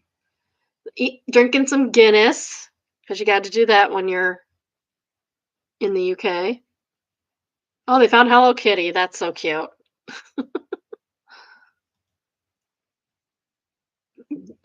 You have to do the Abbey Road thing always. That's funny too. I don't know why they're Egyptians in the UK. They must be at a museum of some sort. Paddington Bears, the gates of the palace. I mean, if you're from Japan and you're a sumo wrestler, you should be going into the palace and seeing the king with the palace guards. Uh, that must be. Well, that's Big Ben. That's the big bridge. Okay, love you, Lauren. Bye. Have a good day. That's it. That was fun. Now I don't have to go to London. I'm just kidding. I'd love to go to London. Actually, I want to go to Scotland. That would be fun. All right, this is from Am I the A-hole? AITA for taking my niece on vacation after her parents planned one without her. No, absolutely not.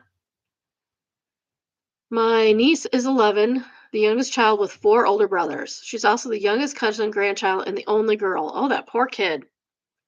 Between that and the fact she was very sick when she was little, she's a little spoiled by everyone except her parents. When she turned 11, she told her mom she wanted to go on a weekend trip with just her and her mom. Mom made a big deal about her wanting to exclude her dad and brothers. I mean, it's good to have a mommy daughter thing. I have only one. I mean, I have three now, but when they were younger, I only had one. Doing mommy daughter things is fun. They refused to do the trip and also didn't plan anything for her birthday. Well, that's just mean. So I took her on a trip myself. Last month, one of her brother's birthday. He decided that for his birthday, he wanted to go to Mexico, except for my niece. Why does he get to decide? He's just a kid. Her parents agreed it was fair because if she wanted a trip without them, they can go without her. But you didn't do one for her. They asked me if I could watch her for 10 days. My niece was so upset, so I decided to plan a surprise for her. I have some clients in Miami, so I arranged for us to go there for 5 days, drive up to Orlando for 3 days, and then fly to New York for 2 days, where I had to get some work done. It was technically a work trip, but I was able to plan out fun outings for my niece. That's nice. Just before the trip to Mexico, I told my niece's parents that I had to be in Florida and New York for work during their trip, but I could take her with me. Since it was so last minute, they had to agree as they didn't have any other childcare and couldn't miss their trip. She had a blast. We spent a day at Disney World, went to two Broadway shows, spent most of our time in Florida on the beach, and did a lot of shopping and got room service for the first time. Our tickets were upgraded, so we flew first class on our way home. Good for you. Her parents are so mad that I spoiled her and undermined them, so I don't get to see her as much as I used to. I'm still their after school childcare, so I get to see her a few days a week. And they are going around telling extended families that I took their kids across the country without permission because I was upset about her being punished for being rude. If you can take your son on a vacation without your daughter, you should be able to take your daughter on a vacation without your sons. This is called being two faced, not being called consequences. So rude. Weeder Rabbit said, so she asked, Weeder Wabbit, not Weeder Rabbit. So she asked for a trip with mom alone, and they said no, it's mean to brothers. But when brother wants a trip without her, it's fine because she had dared to ask for a trip without siblings. What a sort of mind bending parents does this poor girl have? NTA, you're a wonderful person to look out for her. I agree. Otherwise, Earth says it's the we have contempt for females type of parents. OP is just not NTA. She is a hero. Yeah. I have nieces and nephews that were not treated well as children. I just wanted to steal them and take them with me. Oh, okay. Our next one is from I Don't Work Here Lady. Man grabbed my arm because I wasn't stocking shelves fast enough. So, assaulting them is going to make them stock shelves faster? I was in the cereal aisle wearing jeans and a band hoodie, just trying to decide between Cheerios and Raisin Bran. A man came up behind me and grabbed my elbow and said, "Excuse me, but are you going to stand there all day or are you going to get more Fruit Loops from the back?" I yanked my arm away and told him, "I don't work here." He just rolled his eyes and said, "Whatever, you're all useless," and walked away. Dripping snarkasm. Oh, I like dripping snarkasm. I should invite her to join us. Her? I think it's a her to join us. "Excuse me, but are you going to stand there all day or are you going to get more Fruit Loops from the back?" "Nah, you're enough. Get back on the shelf." I really want them to join us. I think I'm gonna PM her and ask her to join us here. Oh, she's fun. We've run into her before. She's fun. Oh, that's crazy.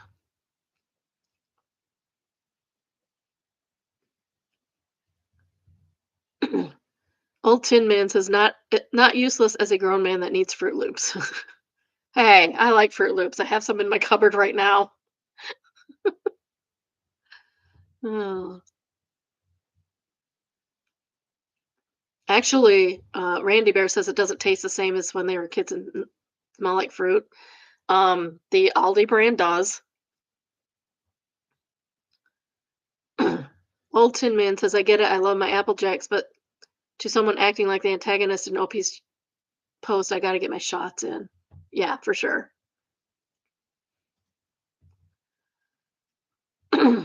Okay, next we have our overheard. Overheard a teenager realizing his mom really does care. Oh, that's nice. Teenager, I can't believe my mom came to my art show. Friend, why wouldn't she? Teenager, she took off work. She never takes off work. The way he said it put pure disbelief and pride at the same time. Oh, that's a happy story. I'm so glad. Mundane Squirrel has a high top rated comment said this hits. It dawned on me sometime in my 30s that my mom had a full time job. We almost always had dinner together, and as a family, my stepdad was a rare form of non loser. And she never missed a single swim meet, school event, did carpool, drove me everywhere until I got my license, etc. Now she's surprised when I get the bill for dinner or surprise her with Starbucks like I'm curing cancer or something. Like, dude, you're the best. Let me pay you back now. Aw, he's sweet. He's sweet. Crackle Dumb says for real, despite their myriad issues with themselves, each other, my parents never missed a single thing when they're working. They're always surprised when I bring them things. My mom is partial to specific candies from Trader Joe's but can't get it herself. I'm like, guys, we're good. I can do this because of you. This is I gotta stop. I'm gonna start crying. Too much too much happiness. Too much happiness is a good thing. Oh, we have true off my chest. Go to an effing doctor. My friend did it and now he's dead. Last week I went to my friend's funeral. He was 30 and now he's gone. I saw his parents and family try and keep a brave face against him in an impossibly terrible situation. I saw his other friends talk about all the things I didn't get to do with him. He died of an aggressive cancer. He'd been struggling with weird symptoms for a while, but just assumed it'd pass. Not until he ended up passing out did he actually go to a doctor. Cancer just about everywhere. Extremely terminal, 1 to 3 years at best. 4 months later, he was gone. He ate well, at least as well as any of us, was a non-smoker and got exercise. He did everything more or less right, but the goddess of chance felt cruel and none of it mattered. If he'd gone to a doctor about the shortness of breath or the headache that wouldn't go away, he might still be here. We can't know for sure, but you might find out. Is something weird? Go to a doctor. Copays can be paid, debt can be handled, and missed shift at work can be excused. You're not going to beat death. Are you otherwise healthy? Do you otherwise eat well? Exercise? It doesn't effing matter. See a doctor. That's heartbreaking. I had a friend. He had had cancer. He'd had cancer in his eye. So he lost sight in an eye. And then I hadn't seen him in ages. But we reconnected on Facebook. And then he wasn't feeling well, so he went to the doctor and they put him in the hospital, and 4 days later he had died. The cancer had spread to his I think his liver. It's heartbreaking. It was really fast. So sometimes even if you go to, because he was going to doctors, he had just had a scan shortly before that.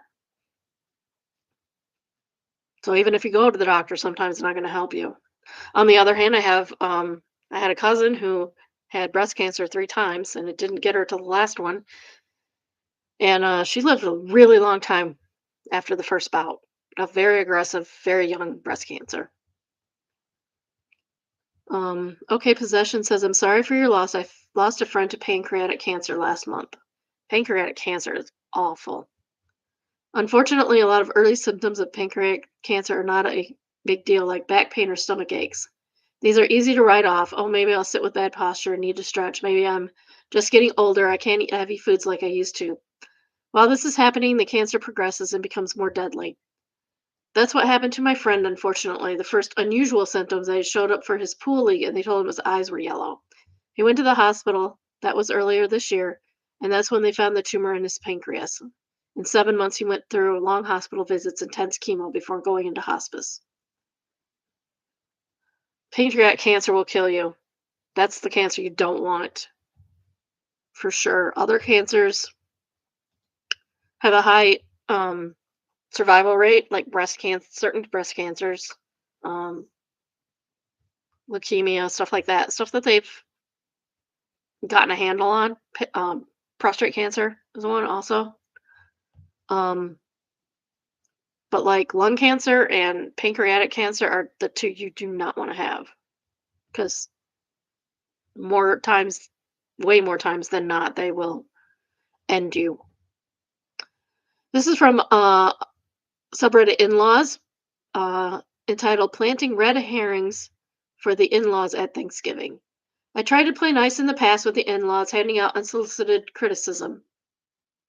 But father-in-law's last trip down here was the last straw. It involved a shelf falling off the wall that he said he properly put up, lecturing us on how to take care of a plant. Come to find out, he didn't know what he was talking about and ended up being highly toxic. And no, you should not pick off the yellow parts, especially with bare hands. I wonder what plant that is. Reading my open mail, which just happened to have my car insurance bill, and then randomly bringing up the cost of car insurance, that we shouldn't carry XYZ coverage, which I happen to have. Lecturing us on running the AC and then complaining it was too hot in his bedroom. Can't have it both ways.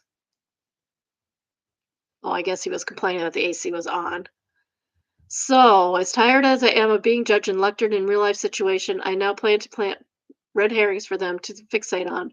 I'm thinking about the following: a vasectomy brochure, a flyer to buy half a cow. He says we eat too much meat, which we hardly ever eat red meat, so this will be funny. A big jug of MSG. He likes to lecture us on what we eat. Fake car insurance bill with all the bells and whistles. I'm definitely going open to suggestions as well. Nolan says a positive pregnancy test or ultrasound photos, abortion clinic brochure, assisted living brochures, or anything about how to get guardianship of a senior who in cognitive decline. That'd really get 'em. Printouts from Zillow of houses on the other side of the country. Fake job offer letter. Sneward says those are good ones. I would add a few sex toys in the bathroom. Oops, I forgot to put them away. Oh darn.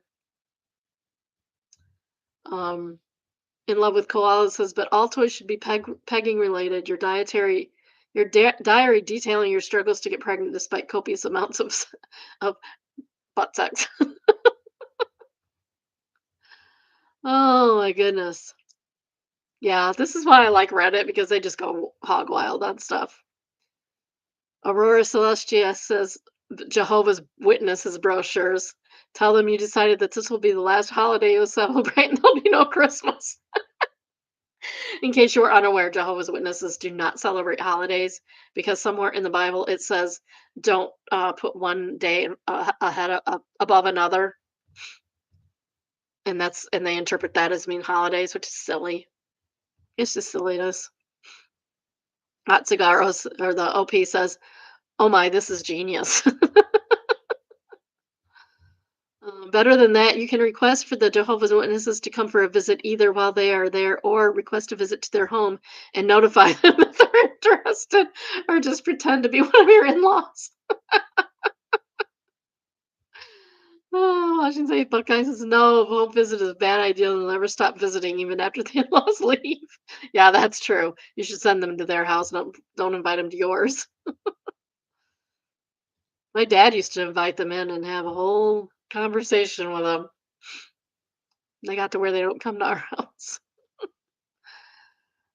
So this is from What Do I Do? And it says, match with someone on Tinder who's in a relationship. Do I tell the girlfriend? Yeah, probably. There are text messages or Tinder messages or something. Uh, so it starts off, you're in a relationship, and he says, no. Yes, I found your Snap, TikTok, and her Instagram and TikTok. Data mining is good for you when you're dating. Go data mine. There, all right, you got me. I downloaded this CS as a joke and a bet between me and my friends. Yeah, good luck with that, my man. And I won. So if I let her know, she'll be cool. I guess that's just the one text. I don't know. It could have been a joke. Sometimes it is. So long story short, I matched with this guy on Tinder and we started chatting and moved to phone numbers.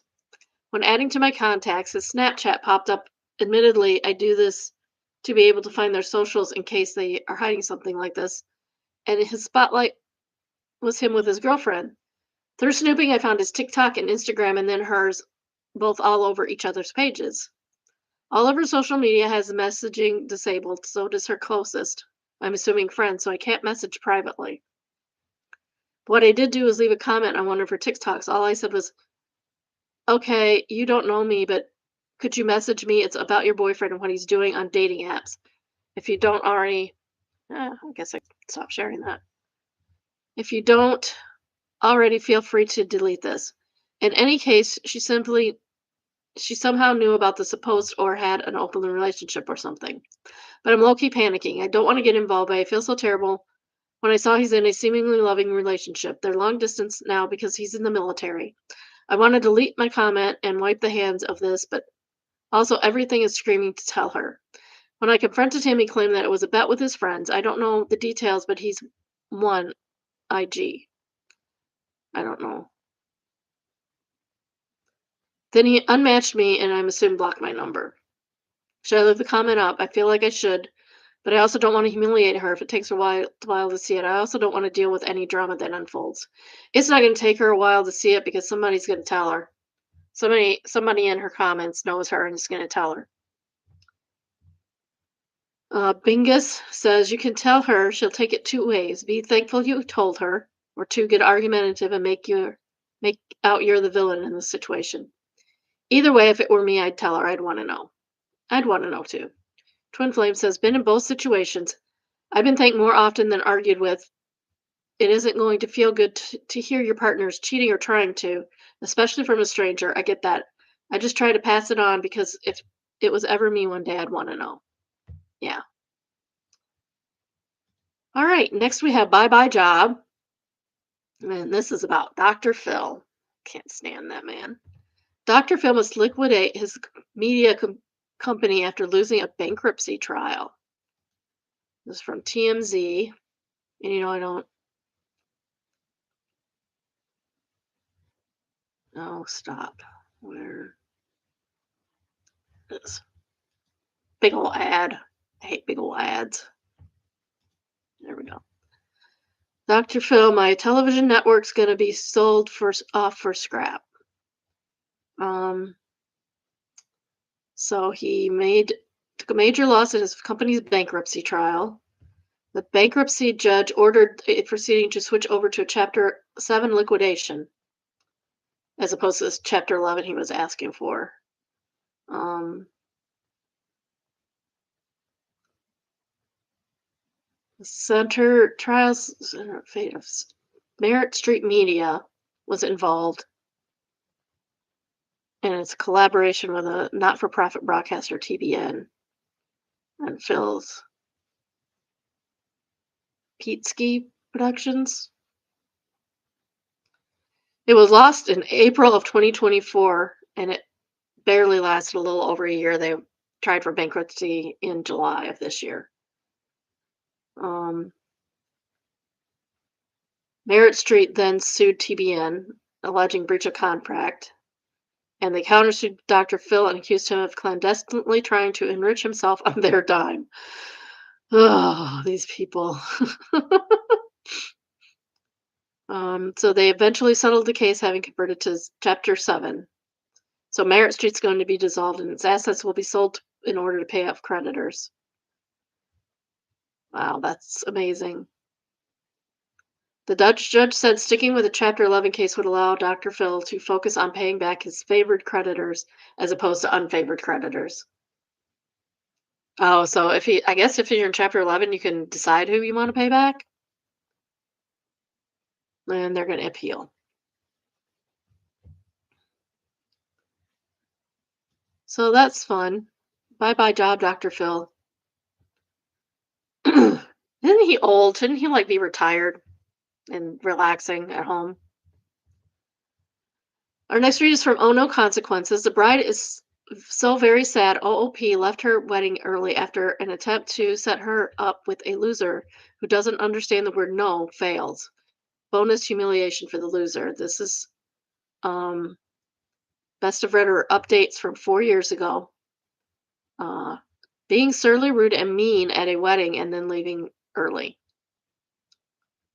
And this is Flared Ballroom Time Machine Tuesday. I like Ballroom, they're fun. This was posted 8 months ago in AITAIA. No update post, but OOP details an email response from the actual offenders that she said to Jerkface, and it slashed out says Dean. Original post. I was asked to be a member of the wedding party. Despite this, I was the only person, not only in the wedding party, but also at the ceremony, who wasn't allowed to have a plus one. That's rude. This was an outdoor wedding with unlimited seating, and these people didn't give a crap about COVID, so it wasn't about that. 4 years ago was COVID time. I was told it was because my relationship wasn't serious enough despite us being together for a year.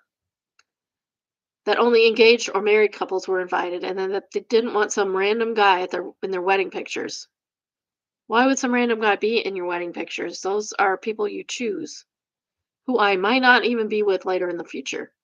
They don't want to have to look at some random guy in their pictures, even though he wouldn't have been in any of the pose pictures at all. Maybe just in the background of crowd shots. Yeah, like you're gonna probably have other people at your wedding you don't really know. You definitely don't know everybody on your soon-to-be spouse's side.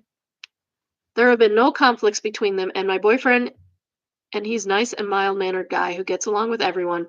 So I don't think it was about him personally. I get the ceremony and to the ceremony and find out that literally everyone else has a plus one, not just married couples, but there are couples here who have been dating in less time than me. So those people can be in your background shots? It's interesting. This is where I started to feel surly. I don't blame you. I smiled and played my part during the ceremony, but inside I was very surly and angry. When we got to the reception, which had way more people than the ceremony, there was all this more distant friends were invited, and everyone there had a plus one. I was literally placed at the table as the one single person, and everyone else at the table was a couple. Some people at the table were other members of the wedding party, but others were random, distant acquaintances. People started asking me where my boyfriend was, said, and I said I was told he wasn't invited. Truth hurts. They asked why, and I said I had no idea. This is when I started getting my surliness show and started acting rude and mean because I was humiliated. And then it was brought into the conversation with the couple's male friend Dean. I was previously told that Dean has a crush on me and made it clear I wouldn't be interested even if I were single. So this was a setup. I bet Dean didn't have a plus one either. Even after that, he kept trying to message me and I ignored him. And now people who brought me into the conversation with Dean were like standing around, staring at us and giggling behind their hands. They thought we were they were Cupid matchmakers. Dean was absolutely a participant in this. Dean. Dean, you should know better. I was meaner to Dean than I've ever been to anyone in my entire life. I was as fully rude as I ever wanted to be when being the target of someone's romantic interest unwantedly. It's true, I don't really know if I was being set up. Oh, you were being set up. It's true, I don't really know if I was being set up, but I was already furious before it happened. Everyone was silent and awkward. I went back and finished my meal, and as soon as I was done, I picked up my purse and left and went straight to my boyfriend's house, skipping most of the reception, cake cutting speeches, and everything. I'm now being told by the couple they were hurt and confused why I left so early. I haven't replied. Texting to the bride and groom. All right, after making this post, I emailed them back and started small just to see what they would say. All I said to start off was I was uncomfortable because I was the only one without a plus one.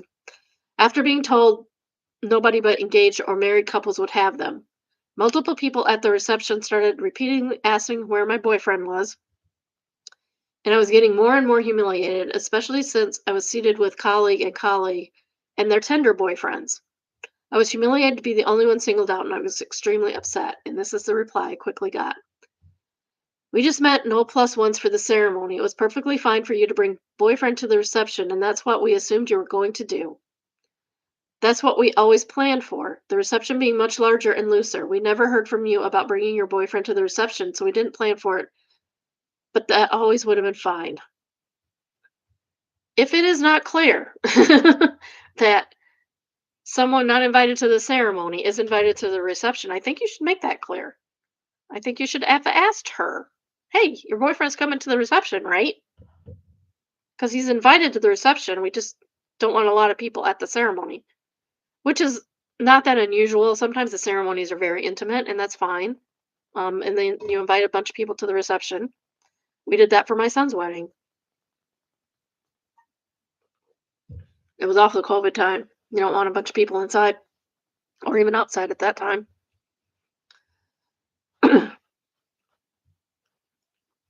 This is entitled Jerk Face, I mean Dean and Being Rude. I didn't want to describe the conversation because people would probably think it's really bad of me if they saw how horrible I acted, but screw it. This was toward the end of the meal, and some people were still eating, and some people were just partying, standing, and talking, circulating around the room. I was eating, and someone comes over to me and says, "Hey, could you come over here for a second? Someone has a question for you." I was already suspicious because I saw this was a scenario right out of the second grade lunchroom, but fine, whatever. Maybe it has something to do with bridal party stuff. So I come over to who is standing there but Dean, looking really smug, and a few other people are standing there. We're already giggling, and I'm already starting to feel angry. Because again, this is reminding me of the second grade lunchroom scenario, and I'm already imagining how it's going to go. He actually started off with, "Hey, beautiful." I went with, "What do you want?" in an angry tone.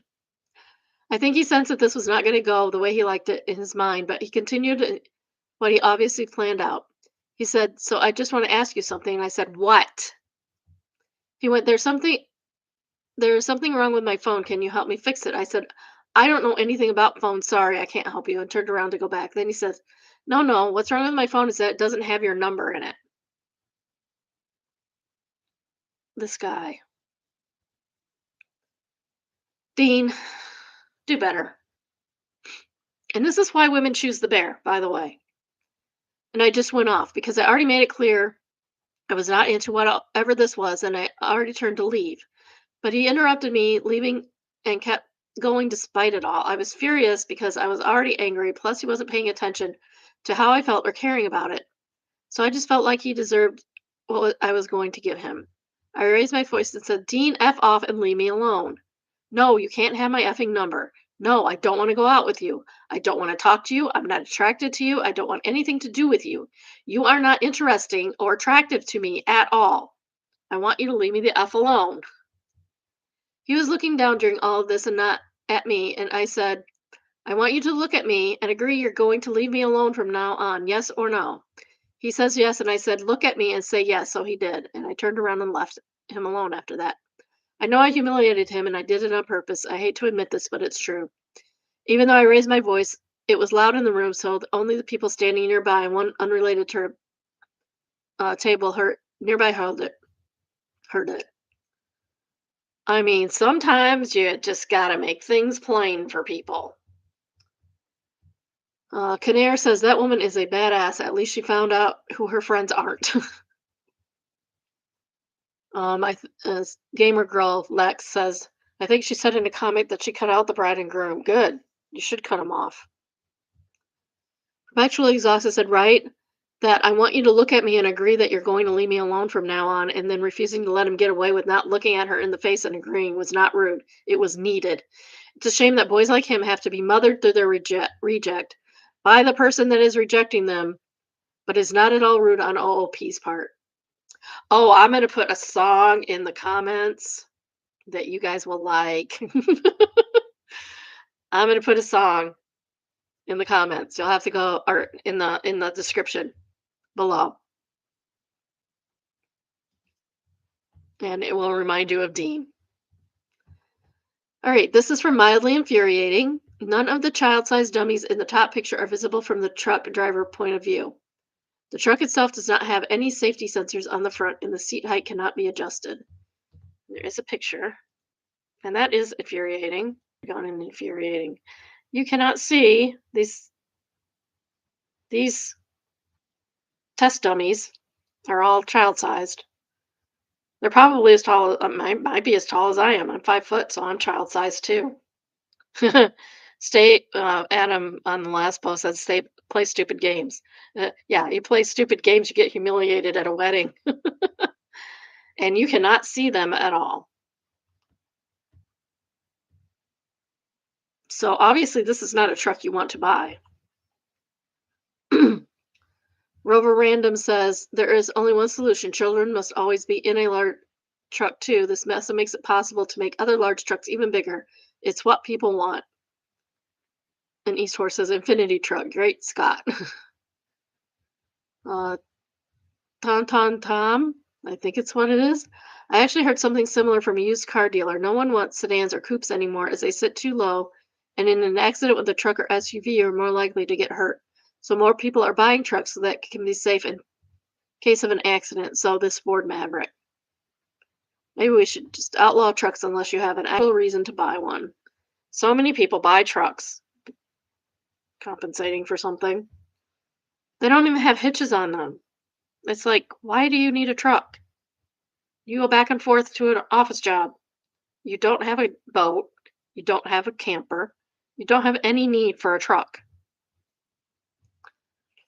FU Karen.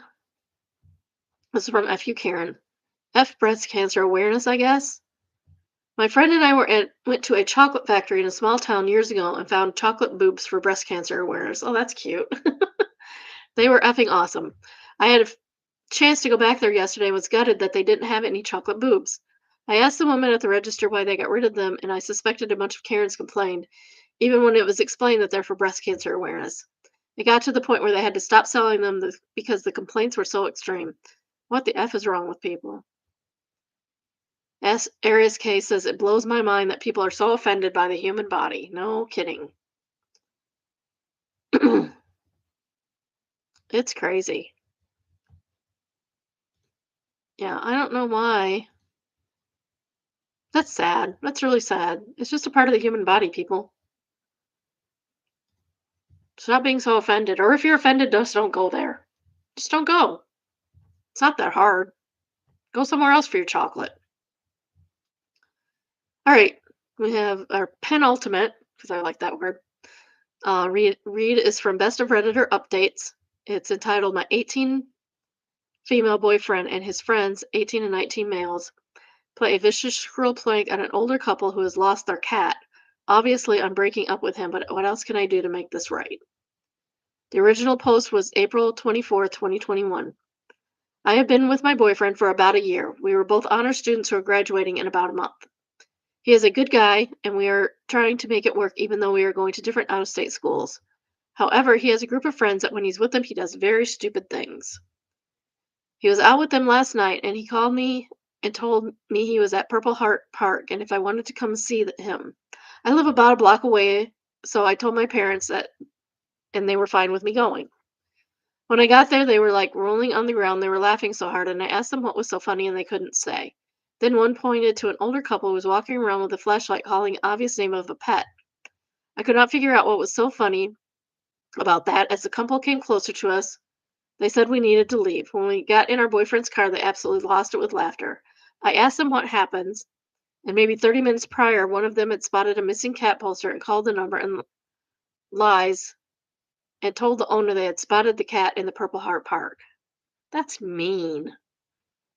I instantly knew the poster since one was in our mailbox and they had been there for maybe 6 weeks.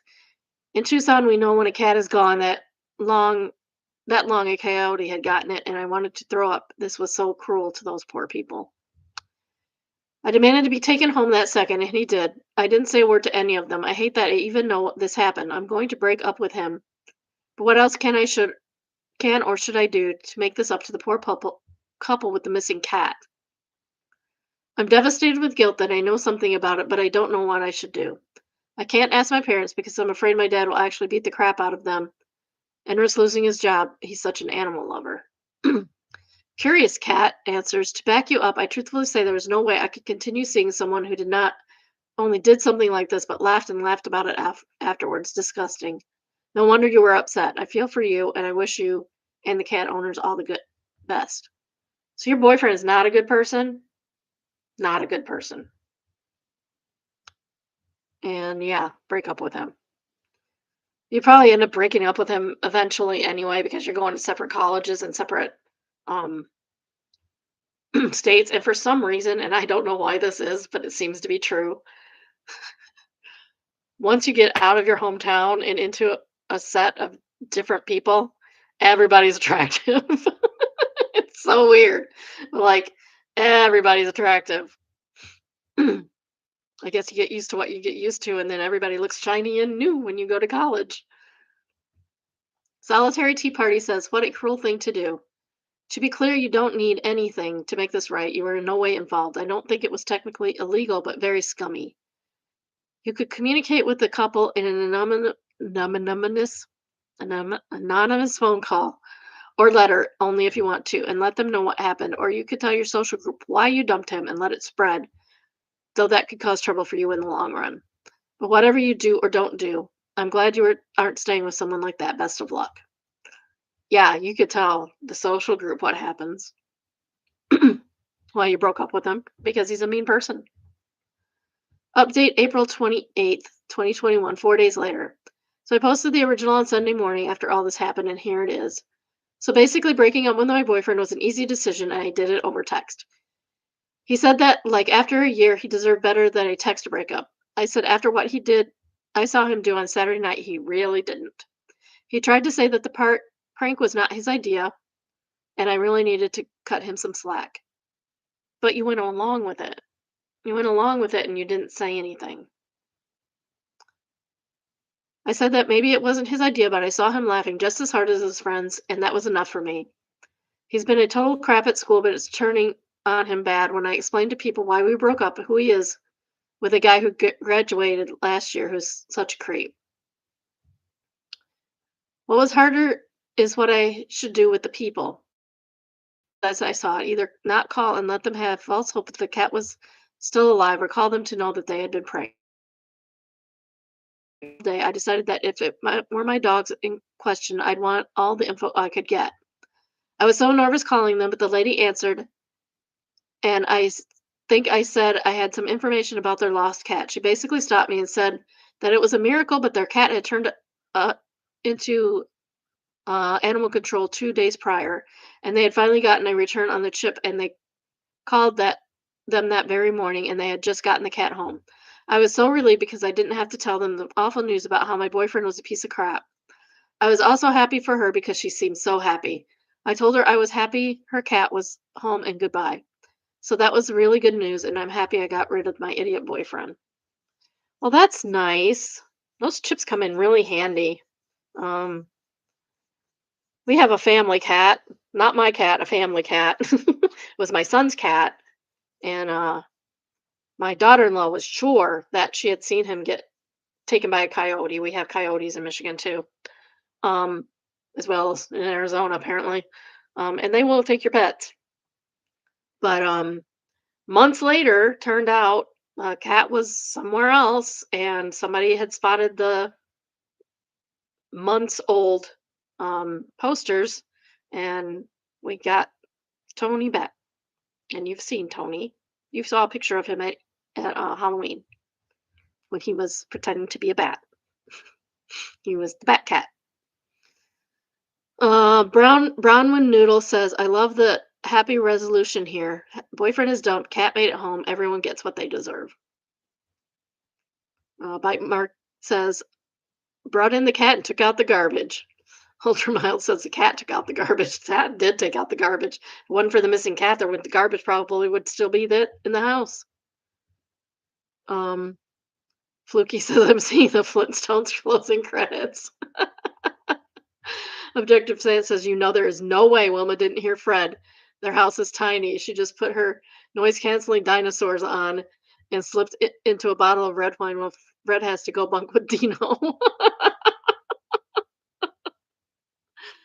I have a feeling we have some elderly people in this.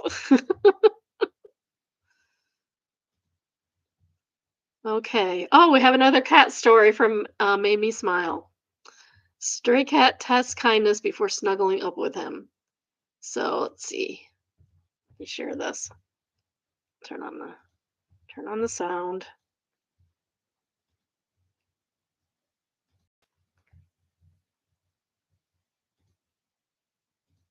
Oh, hold on. Pretty little baby. Maybe I should turn off the Pretty. So the cat like reaches the paw out to paw him a little tiny bit. He's just resting his little cat paw. My dog used to do that on the porch. My grandma wouldn't let her on the porch because it had fake grass.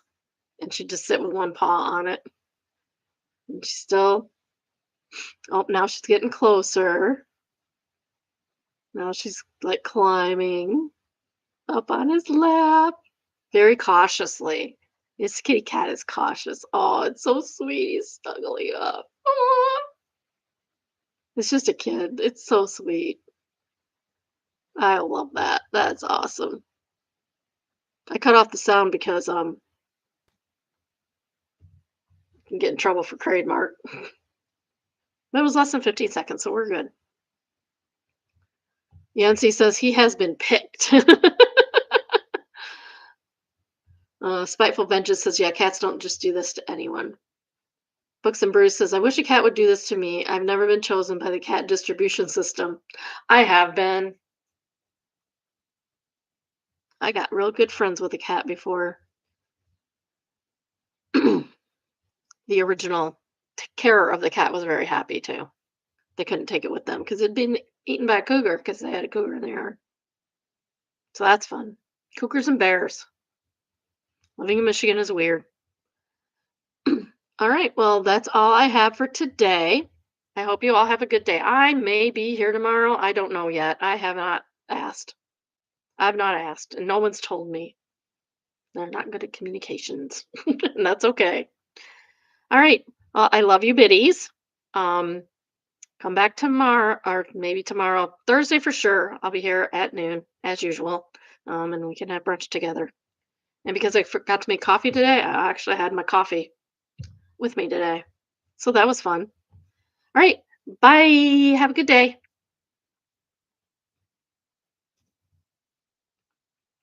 And bye.